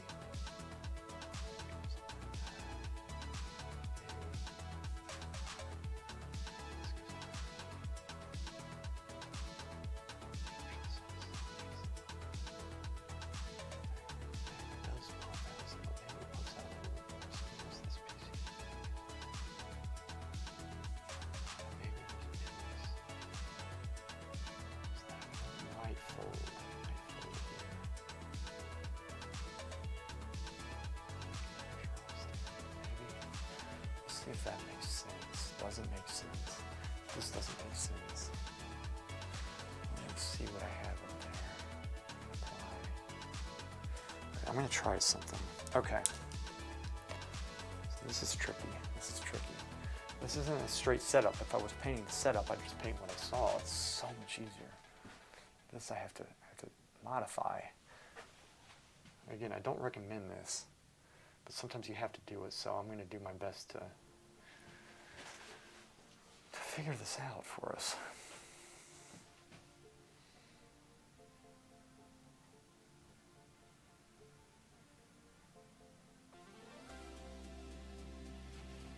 Let's see. Okay, it's not going to stay that dark. Bring the light up with it. Let's see. You gotta have the balls. So this message is, be brave, yeah. This one's the thing, yeah. How can you do that, the opposite color, by putting green next to the red? For example, cheek, how can you apply that in a portrait? Okay, so let me show you something, Jinjin. I'm gonna do this. I'm gonna do something kind of cool. And this is for you, buddy, because I love your questions, I really do. And you might not believe it, but it actually makes me better when you ask me these questions. I have to explain what I'm doing. Okay. So what I'm going to do, I'm going to start painting his mouth area. Let's do a direct painting. I'm going to paint over his beard for you, okay? I'm going to paint over his beard. We're going to have some fun. I've been working on this boring drapery. I'll do that in my spare time. Let's work on the face. Let's turn this into a lesson. Okay, I think that's okay. I'm going to, first off, wipe that off. All right, man. Let's do some direct painting here. I'm going to have to make this up. And I'm going to remix a couple colors, but it'll be very quick. I'm going to do this for you, man. I like your questions. Okay. 1, 2, there we go. That was like softer than I thought. This was actually, the black was drier than the white. That's weird. Okay. All right. Let's get this going. Let's get this going. Jinshin, you have awesome questions. So first off, I'm going to use less medium in the paint, because if you use medium in the paint, it's going to thin it out. You're going to see it. So I'm going to try to use direct paint. Modify the colors really quick. Let's get what colors we need. Probably this one's close. I'll pick half of this right here. There we go. Applying color. Here's one. We can modify that how we want it. Look at that. That's beautiful color. Let's see, I don't know if y'all saw that. No, you didn't, because that thing was blocking it. Sorry. Here. Try to be more specific. Number 2. Let's see. We got it right here.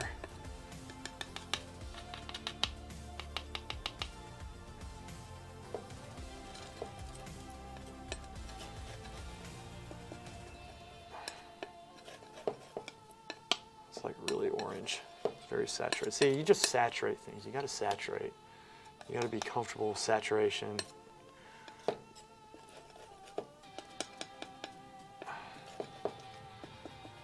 right, here we go. That's pretty good.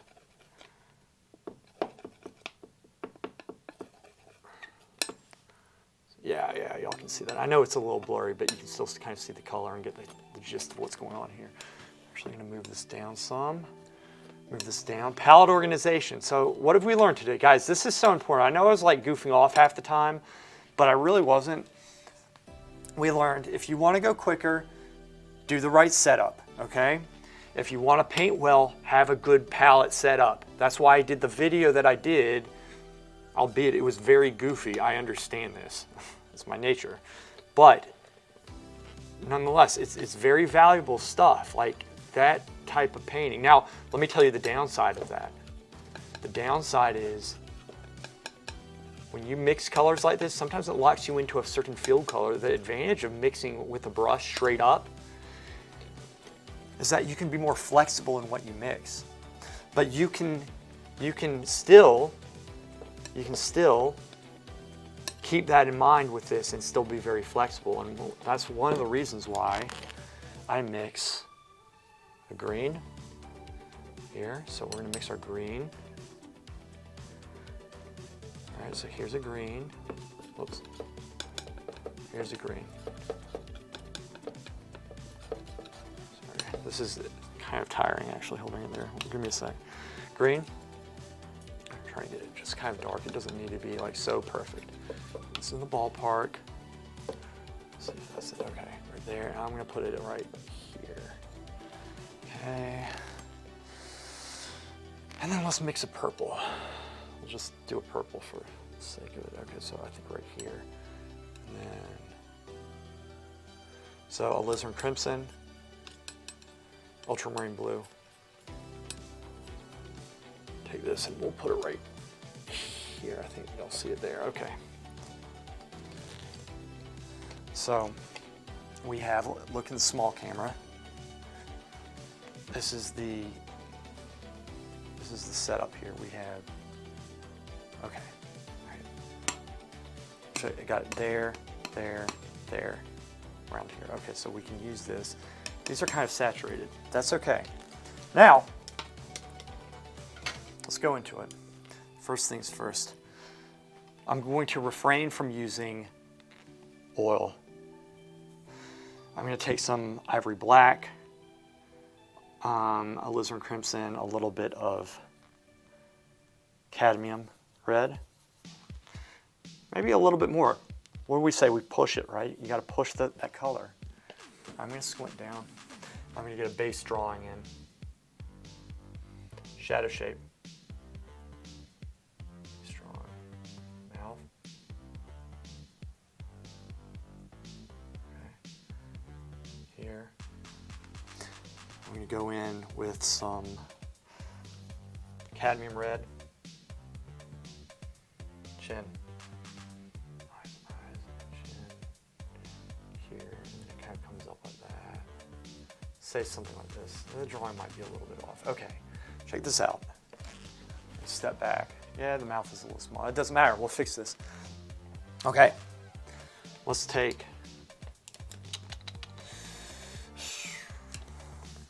wipe this off. This might gray out a little bit because I was literally working with what will appear very gray if I put it on the flesh tones, which is these colors up top.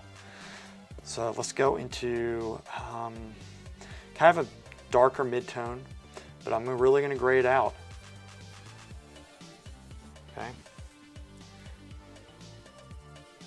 Around this area. Okay. Bring it out. Here. It's going to get warmer here. Same value. Let's get alizarin crimson. That might be a little bit too much. Take it here. Something like that. We're just putting it on underneath. Bringing this value up here. Shadow shape the chin. Shadow coming up here. Edge. Right. A little bit more alizarin crimson.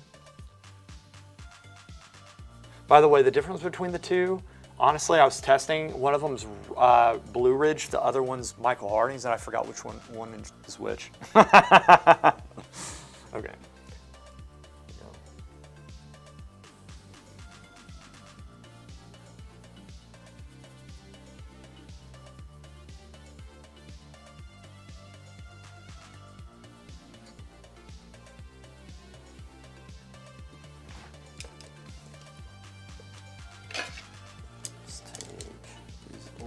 This is just going to be complicated.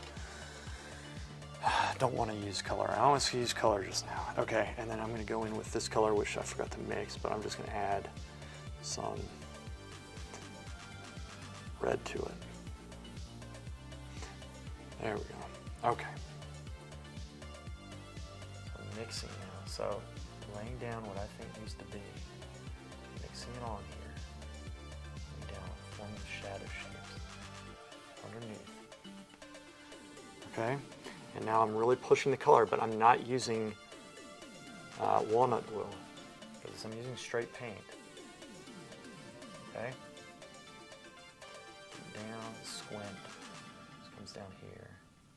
There's going to be a shadow under there, and what I'm going to do, I'm going to take a mixture of this dark here. So here, take some alizarin crimson. We're going to make a nice deep rich. We're going to be very liberal with our colors, which means we're going to really put the color down. And then you see that? Now this is beautiful paint, and that's another thing, Jinshin. One thing, sometimes it's not sometimes your flesh tones are fine, it's the shadows. You really need to push the shadows. Don't be afraid to use alizarin crimson in your shadows quite a bit, almost straight.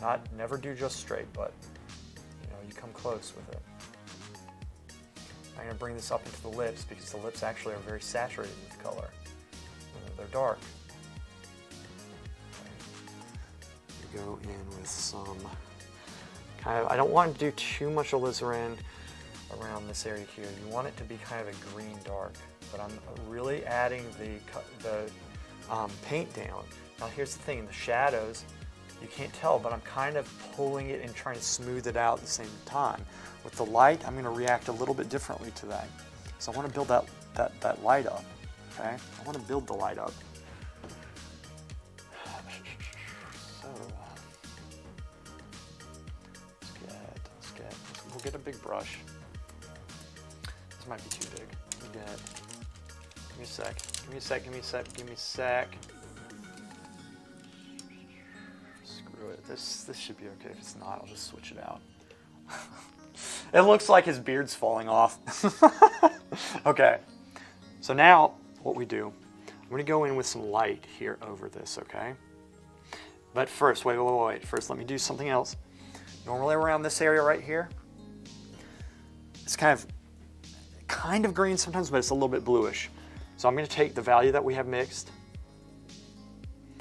and add some blue. Add a little bit more blue, and then more blue. Okay?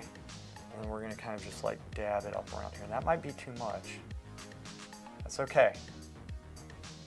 See what we're doing? Are you getting the idea with this? We're starting to lay the foundation. That might be a little bit too much. That's okay though, we can work with this. Now, we come in, and we're gonna just put this down and see what happens. Let me put just a little bit down here.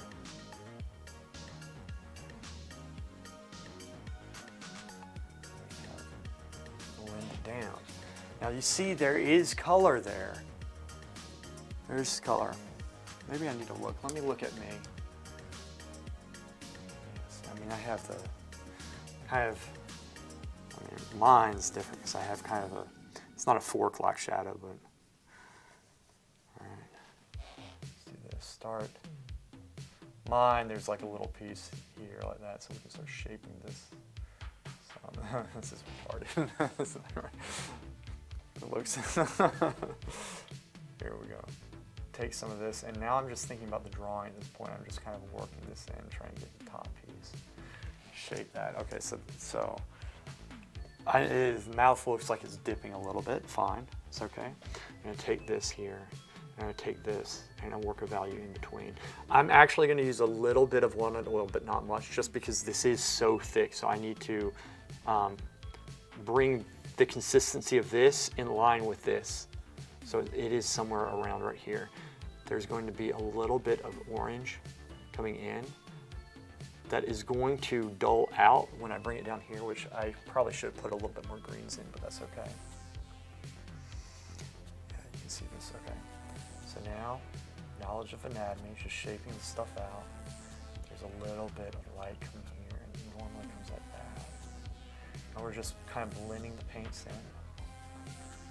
That.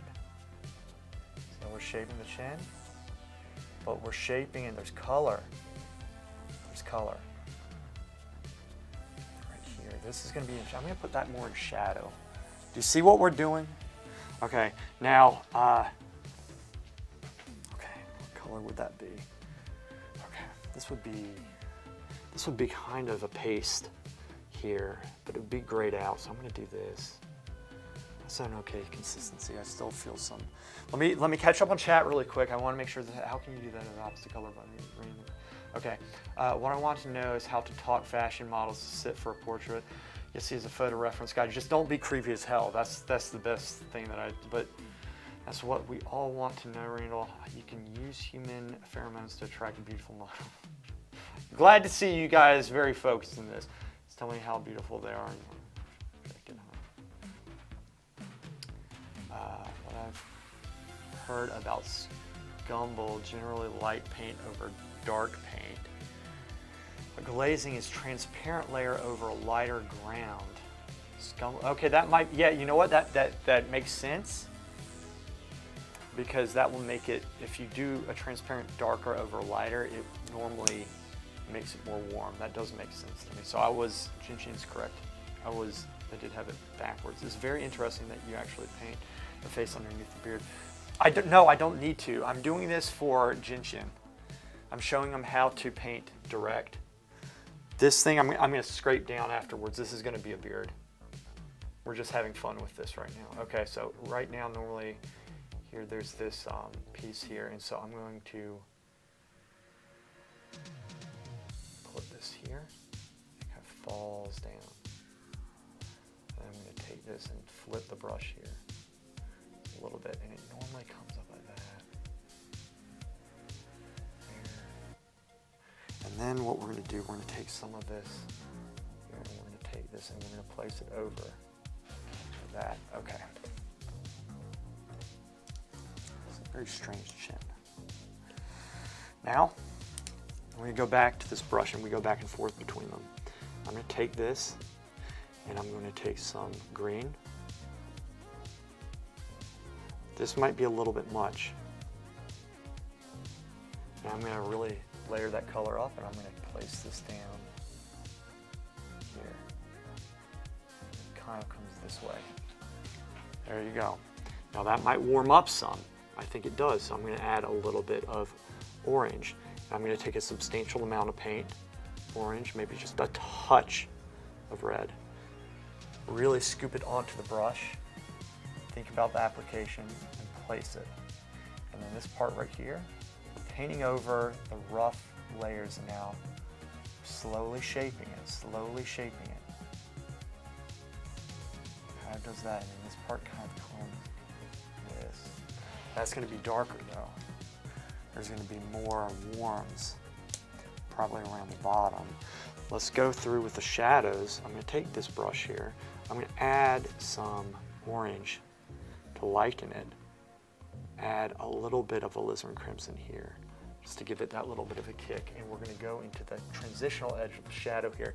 I put a substantial amount of paint on the brush, but when I put it down, I'm going to apply it, but also try to apply it in a smooth fashion, because this is a transition going into the dark, and you don't want it as thick as you put the lights. So you're having to keep in mind the paint application, the color value, you know, the light value, all these things. And I flipped my brush, so I don't know what side it's on. Okay, reapply the paint. Now I'm going to go into it right here. Squint down. Bring it across here. And this color, I'm actually going to drag this way to bring the shadow, to form the shadow, which normally comes across here like that. And there's a little shadow there. It kind of comes up. You've seen this on faces before. It kind of comes up because his face is going to be kind of in shadow. Okay, and I can darken it if I want to. Come in there. Okay, and so we can darken that if we want. Take the same brush, wipe it off some. I'm going to go back into this value right here.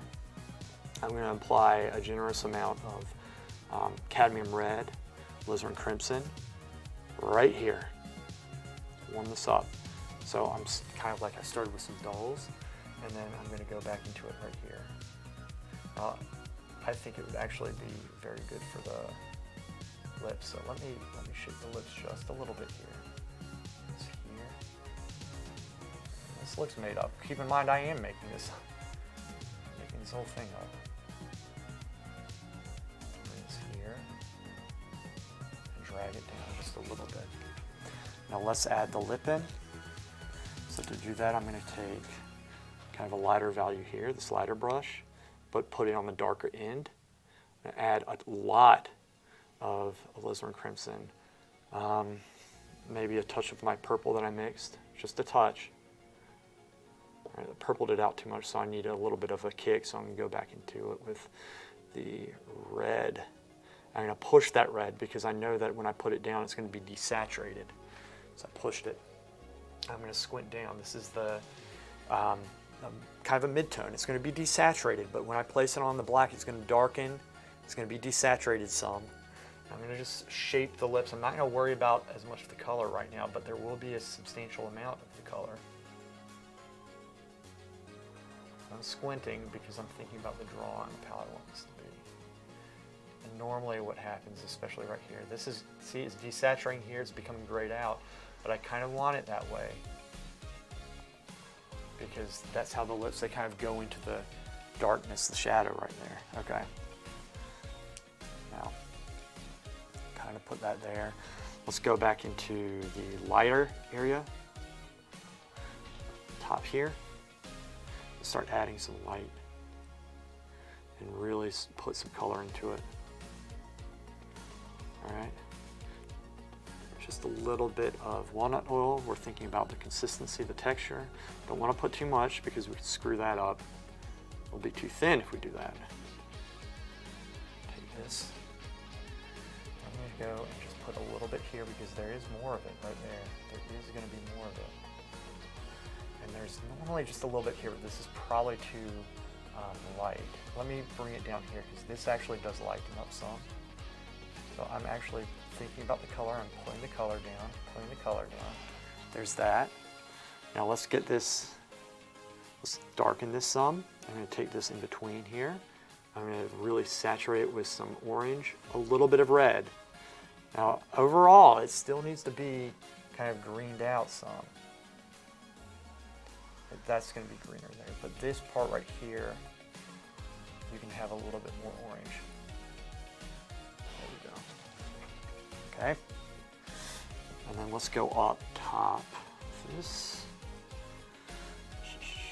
Add a little bit of blue, just a little. We'll see what I'm going to do with this. Blue, and then we're going to come here and add a little bit of light and mix it with what's underneath. Okay. And darken that back down. I'm going to add a little bit more blue into it. Let's darken this down just a little bit. Really apply this paint. Just a little. And I'm going to take some of this, which is very cool here, and I'm going to just bring it down and continuously shape these areas here. Going across. Okay. Jinshin, I hope this is helping. Essentially, you know, we're going to keep on trying to work this up, work the transitions, and push these colors, right? That's kind of our goal with it. Let me tie this together. Side. Okay. Here. This is kind of coming here. Kind of drops down some. This is actually, that's going to get darker. Let's go in with the darker brush. Somewhere around here. I'll lighten it up with a little bit of orange. Cadmium red. Redarken it back down. A little bit of alizarin crimson. Just a little bit of walnut oil. Squint down. There's kind of this shelf right here. It kind of comes like this. There's normally, like right here, there's normally a piece coming across here. And this is going to be more reds up top here, right? There we go. We got to squint down. It does that, and then there's normally a shadow kind of coming like that. Okay. And then this part here.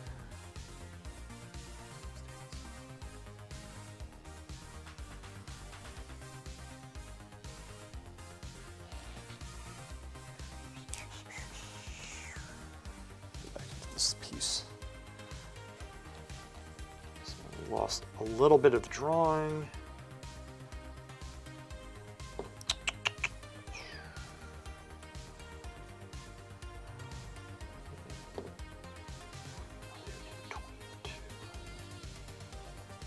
Actually, let me do this. I'm going to heat this up some.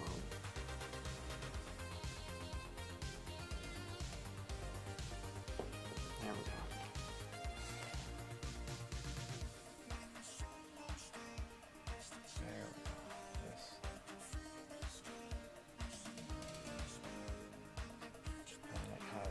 Falls down just a little bit. These are those values I kind of spoke about in my last video.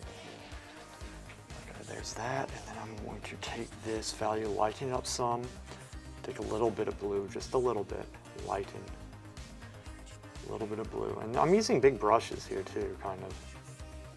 Like for the area I'm working in, it doesn't need to be like really, really tiny things.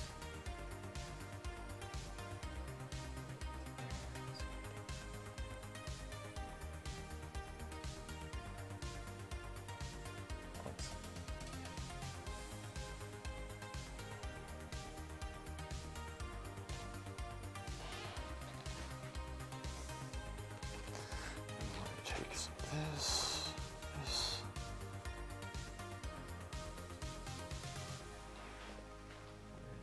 Shape.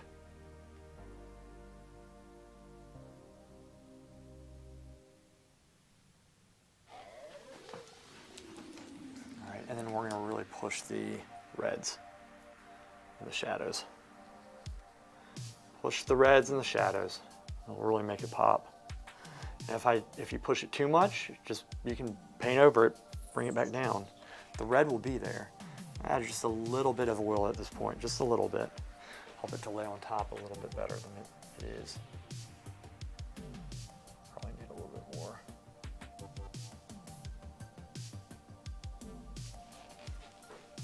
And let me fix the transition. Fix this piece here actually.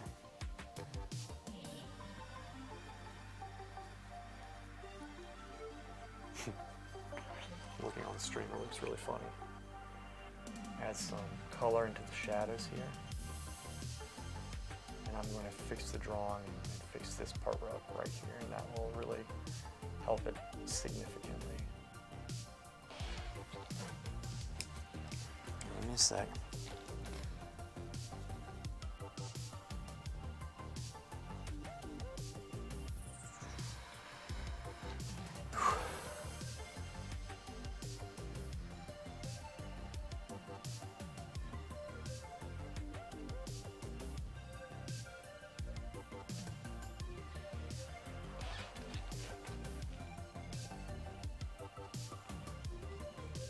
Okay. It's kind of a neutral value. How's this normally go? Here. Drops down normally. And it comes in. Let's see how it's that. Normally it's here, and then it kind of. Let's do this. It looks so ugly.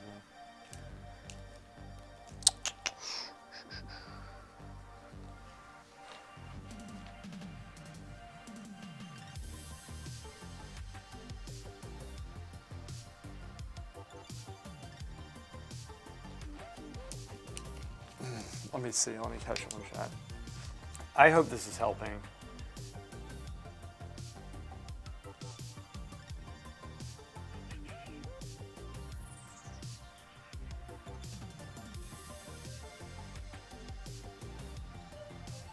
Okay. So, I mean, I'm not gonna keep, you know, for those of you who might just come in here, like this is, I'm trying to demonstrate how I would do just a straight, block in of flesh, and this is probably something that would take me a little bit more time than I have right now to do, but this is essentially, let me tie this in up top. This is essentially how I go about it. Okay, so this, normally there's like this connecting value here. Coming down like that. And then I'm going to lighten this, tie it into this part right here.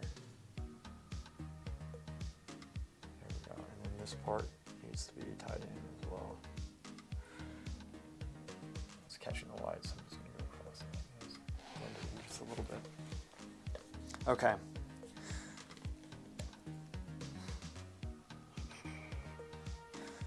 So once we have, like, you know, the basic block in of this, you can just go in, like, you'll have to use, you know, thick layers of color with it. Soften this edge. Bring it up here, really work this edge here.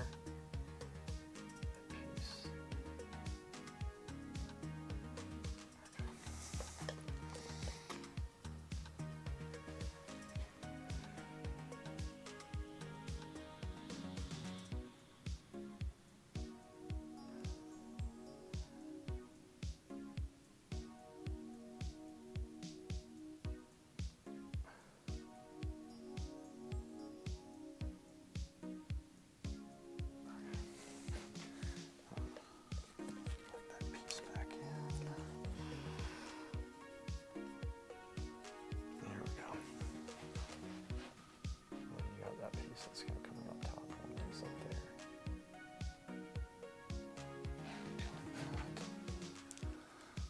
I mean, it looks very fake, but that's to be expected as I'm making this thing up here. Okay, now let's work into some midtones. Midtones, I can't really tell on me. Okay, okay.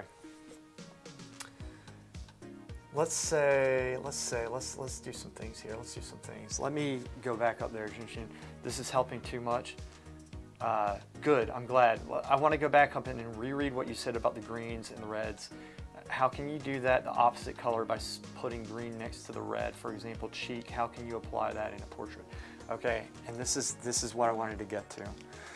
You have, in a portrait, you have the reds, you have the cooler greens here, right? Normally up in around here, normally it's like almost blue.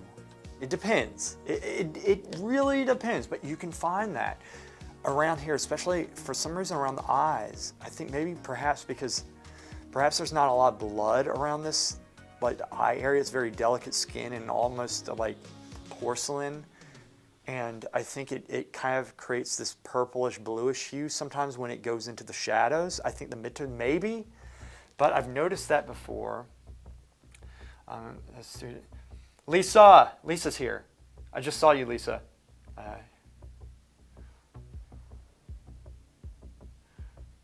Studio 205 Horizon Theater building. Lisa, it's good having you. So anyway, so that's what you would do. Like this would play off this up top. Now look, if you want to, let me do something here. This is cool. Okay, all right. So say that 5 o'clock shadow, okay? Let's do something. I can do that here. Normally this area is gonna be a little bit more, it's gonna be lighter, and it's gonna be more orangish, and then you're gonna have blue around here. Let's play that off each other.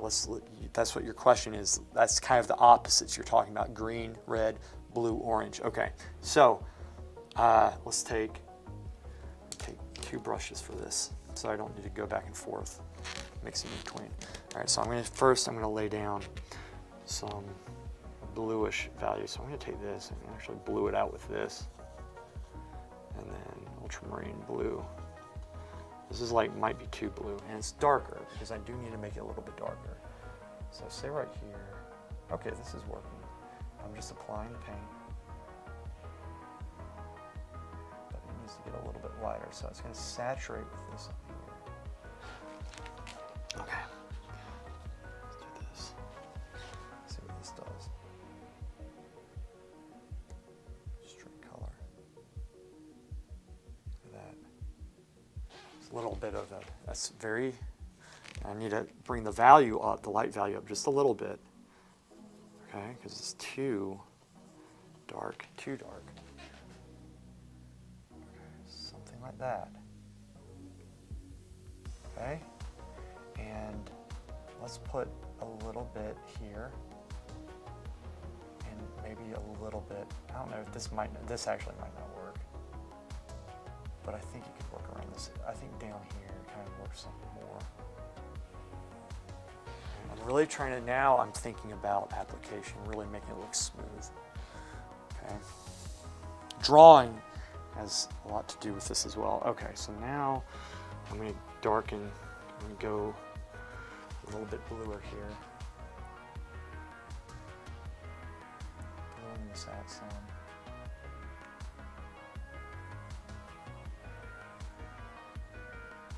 Bring this down. This kind of rays out. That's greenish. Now that I'm really pushing it. See, this is, okay, so I'm going to add a little bit of yellow. What's that going to do to a bluish color? Turns it a little bit green. How do I stop that? How do I negate that?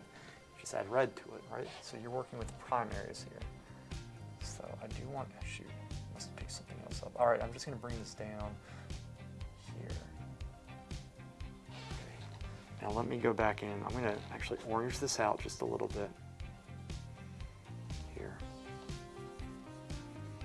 Let me try that. This might be it right there that I'm looking for. Yeah, because this is a little bit greener.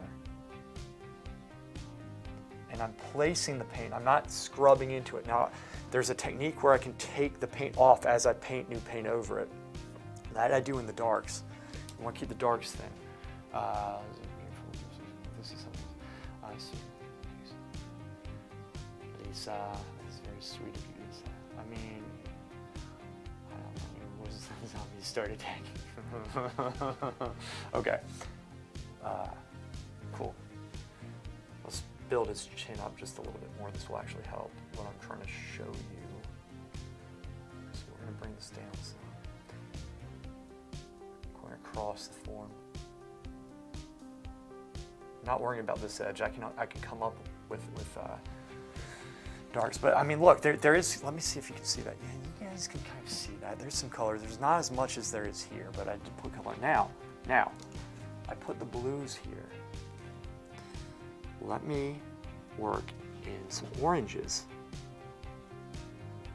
This is what I mean. I'm going to push. This is why I mix these colors. I mix the secondaries: orange, purple, green, right?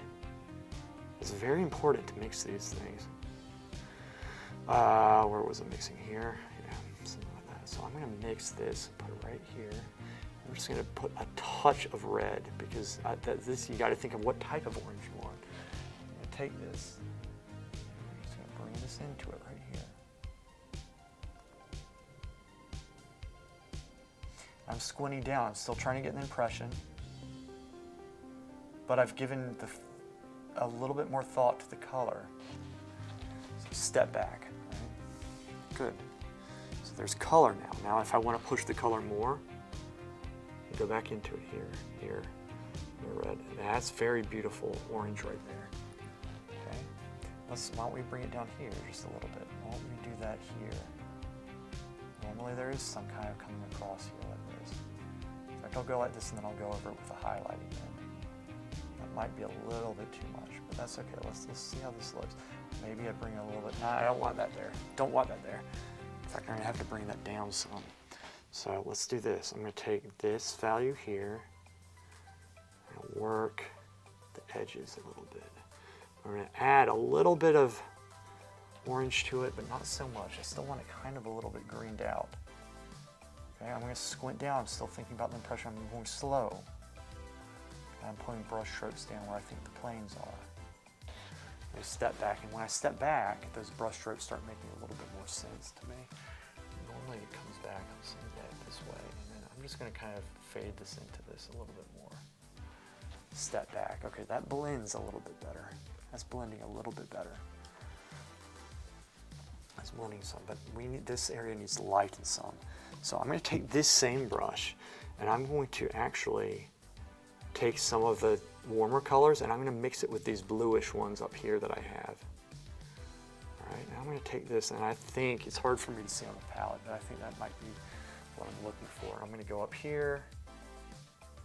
I'm just going to squint down, and I'm thinking to myself, yeah, that's probably very close. You see, Jinshin, you see how slowly I'm painting, right? Painting very slow because I'm trying to think about how I want it to look. You have solid brushwork in it. Let's darken that just a little bit. So I'm going to go in with a darker value. I've really only been using about 2 or 3 brushes, mainly. Okay. What do I see?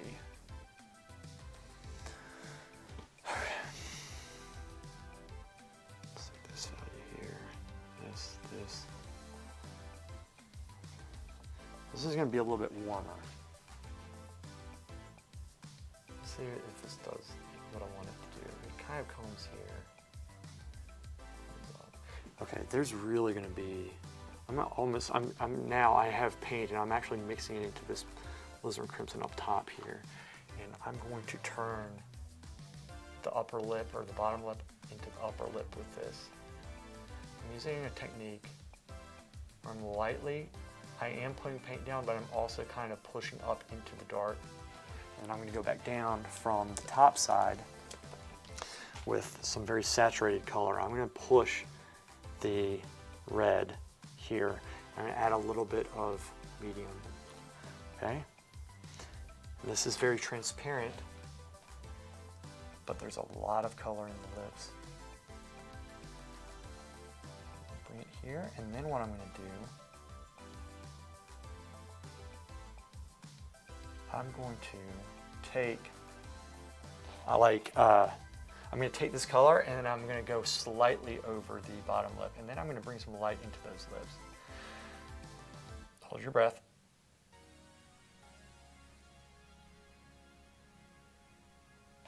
Okay, I can always bring the color value up.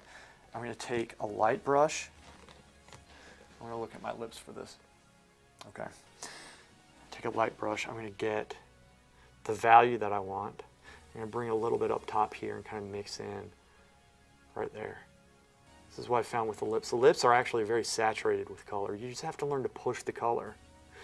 Queldar, this will benefit you in your work. You said you're becoming muddy in your painting, And this technique, this type of stuff will help. I'm going to actually saturate it a little bit more with color, with the reds up top here. And this stuff down here is graying it out, okay? And then there's going to be, normally I'm just going to put it here. I'm laying it down. I'm not working. I'm going to go back in with more color on the brush. I'm kind of, what I'm doing, I'm pushing the old paint aside. I'm going to go up here, I'm going to tap my brush here just to get the excess off. Go back in here with fresh paint, add a little bit more saturation of color because it'll desaturate when I go to the work. I'm going to move my head so you guys can see this. This lip is too thin, obviously. And I'm just kind of pulling it down. I'm pulling this down. I'm going to flip the brush on the fresh side. And now I'm actually pushing the paint. I'm actually pushing and pulling the paint over that way. Okay, see, I'm slowly bringing the light up. Now, there's benefit to painting slow, but I'm about to end the stream, and I kind of want to show you guys this part. So I'm really, to lay on top, you add just a little bit more walnut oil. Ooh, that might be too much, but you know what? Let's try it. And this is actually very light, so laying on top, this is thinner paint, will lay on top of the thick.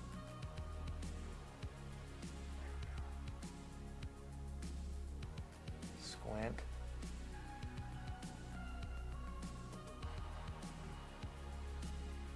And I'm going to kind of massage that part in. Desaturate, so that kind of messed it up, but we can fix it.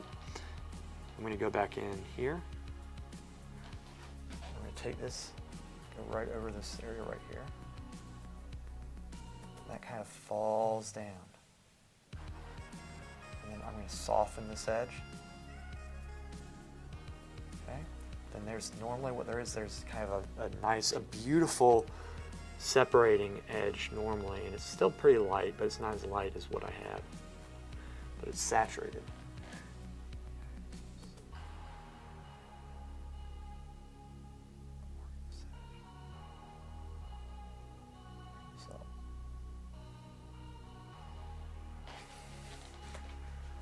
Okay, and let's go back through and get more color in there. A little bit more color.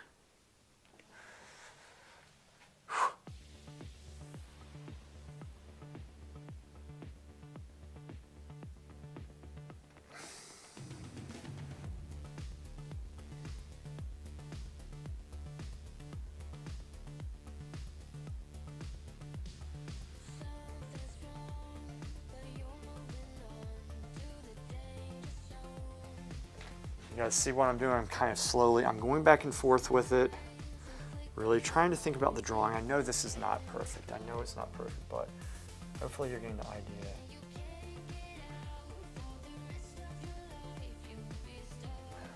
Let's go into it with another light. Top. Here.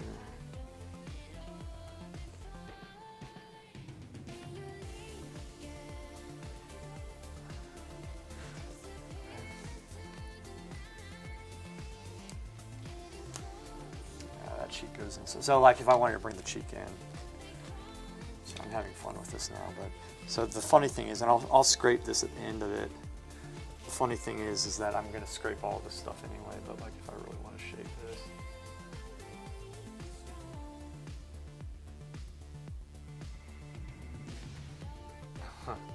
this.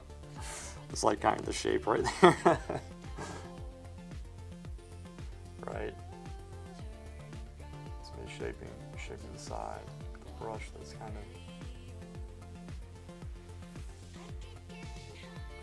of. Okay. You get the idea, right? Kind of cool. But okay, so let me explain this before I erase it. Like, look, values need to change, drawing needs to change, but this is a basic lay-in of how I would do the face. Right? This is how I would do it. And like I would really press, you know, the colors. And you could almost like, I mean, I'm almost going straight color in a lot of these areas, you know, especially like, you know, around here, I can really push these colors. And when you if everything's seeming dead, always check your shadows. Whoops, that might be too dark. Always check the shadows and make sure that you push. Exaggerate the color. Learn to exaggerate your color. But I can keep on bringing light up, but what I'm doing, I'm thinking about the thickness of paint, my application of paint. I'm trying to, I didn't observe, this is out of my head, but I'd be ideally trying to observe what color is that. But you got to look at the whole shape. You have to look at the whole face to understand the color. It's just how it is.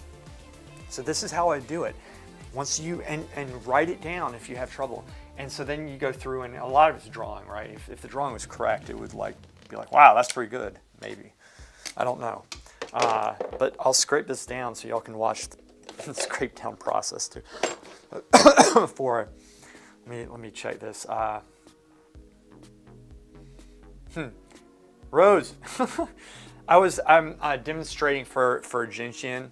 He had a question how I would paint directly onto the face certain colors. Painting mausoleum, demonstrate for Jinshin. It's very good focus. I am focused. All of a sudden, it's an art channel. Thanks. I know. I'm not even going to try to argue that. All of a sudden, it's an art channel. All right. So, this is how I take it off. I'll need the big palette knife for this, and then I'll go to the small one, maybe. Watch this. This is fun. Just scrape down as much as I can. And it was like right here. Right. So, y'all don't believe me, maybe not, but I'll actually, most of this beard will be gone in a second. Or I'm sorry, most of the face will be gone. If doing this, like pulling it works, but also I find pressing it up like that really gets a lot off. So we get most of this off, most of it off. I butchered the face today, didn't I? But another reason why I'm showing you this, guys, is that don't be afraid to do stuff like this. Like, say you had a bad day of painting, so what? This is how you fix it. Take that. I use the Viva paper towels. They're really soft. Really nice. Look at this. Look at that. Look how he changes. Okay? Kind of soften this area right here too. I'm gonna get the drawing back anyway. It doesn't matter. Okay. Flip this. This is kind of cool. Now I have kind of a warm underlayer and stuff underneath. Sweet. Now, hopefully this helped Jinshin some, because I want him. Jinshin, I want you to be a better painter. I'm not kidding. I want you to be a better painter than me. And I think you can. I think at the age of 15, I think you have, you definitely have the drive, you have the talent, you have the potential, which means you're able to do it. I want to see you making some awesome stuff, because you have good questions here. This is a good thing. I'm going to dip this into my palette cup. Just a little. This has some oil. So this is okay, but say I want to take a little bit more off. I just dipped it into the olive oil, or not olive oil, but the walnut oil. Now I can just kind of take that up. Now the reason why I don't mind that there, how it is, no, and I'll say this. Don't use mineral spirits, because that'll break the paint down, and it might, just don't do that. It's okay to use, like, I would use some, like I said, the walnut oil. That's fine to use. Now, sure, I lost some of the drawing edge here. Kind of brush that. I'm going to soften this area some. Soften. There. So this is totally something I can work with. I'm not worried about how it looks right now. I'm more thinking about, when I work into it, what's the best way for me to work into it? That's what I'm thinking. Okay. Thanks. those really helped me. Good, I'm glad, Jinshin. Good. Gonna apply that in my self-portrait. Jinshin, this takes a lot of practice, and that's why I encourage you to do your bark drawings, to continue in your painting, to learn the academic style. It will seem very dead to you, it will be very difficult, but you'll be able to push your work further, and then you'll be able to do whatever you want to do later. You don't need to stay in the academic style, but this is very important. All these applications, all these things, I was simply keeping more things in mind as I'm doing alla prima, okay? Alla prima, you gotta keep more things in mind. You have to keep your application, your paint application, right? We don't start with the walnut oil. I keep saying olive oil. That's what I cook with. We don't start with the walnut oil, and you start with very thick. You start with thick paint, but you don't put it on thick necessarily. But you have to account for the shadows. Put them on thinner in the shadows, but evenly. You don't want it to show through, but you don't want to have a giant brush stroke on it necessarily. Okay? At first, keep them thin. Build it up progressively. Midtones are going to be a little bit thicker than the darks, and progressively thicker up to the lights, to the highlight. That's when you get thicker. But at what stage? In the alla prima session. Is it an hour in? Hour in, you don't necessarily want to have everything thick. It progressively builds up thicker. This takes time, it takes experience. Okay? And I'll continue, you ask these questions, I'll continuously demonstrate this stuff, so don't feel that if you miss something today, or when you apply it, it doesn't work and you get lost, ask me again and I'll demonstrate it again. I'll just keep on demonstrating it. You'll eventually get this.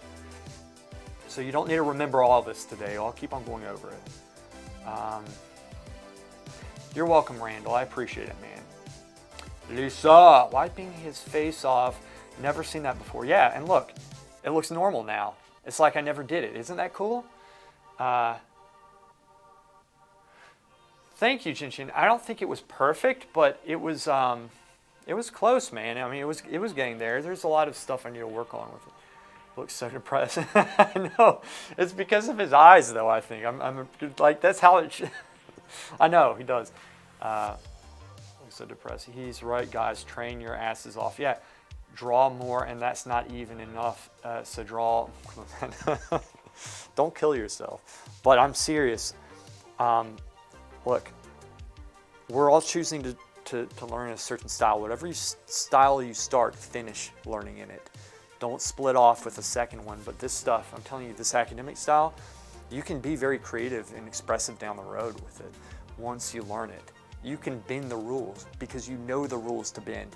We're learning the rules with it right now. We're learning science, the application. We're learning color. We're training our minds to see color, to understand it, to retain all the various steps that we have to go through. We're training ourselves to know the steps, and then we're training ourselves to compress the steps. And this will enable us to paint quicker. And the more we paint, especially off real life, the more knowledge you're going to have to paint color in the face, the anatomy in the face, faces from different angles, and what have you. So this is all very important. But anyway, I've kept you guys long enough. What day is it? Thursday. Today's Thursday. Tuesday, we're going to stream. Laura is streaming tomorrow at, I'm assuming 11? You're streaming at 11, right, Laura? She's going to answer. Now mentor me, Lewis. I will, Pete. I have classes. Hey, seriously, man, I have some classes that are now very, very affordable, and check my website out, okay? I'm going to do them if people start signing up to them. Yeah, okay, 11 o'clock. She says 11, probably 11. On Laura's stream. It's very good if you haven't seen it. Now, that teacher can never get me off the academic method. Good. Good. Good man. Good man. You can expand it out afterwards too. You don't always need to stay there. Never lose your creativity through your study, okay? That's the phrase for the day. Never lose your creativity. Guys, I mean, in the stream, thank you so much for being patient with me, especially at first. We learned how to set things up. We learned how to we didn't really learn much about painting because I didn't paint that well. But we learned about application of the face and the colors and stuff, the question Jinshin asked. And we learned scumbling and glazing. Long day, good day. Guys, thank you so much. Thank you, Queldar. Laura, Lisa, always good to have you. Genshin, and Randall, Pete, you guys are awesome. It's very good having you, and you guys take care. And Clara. And everybody else.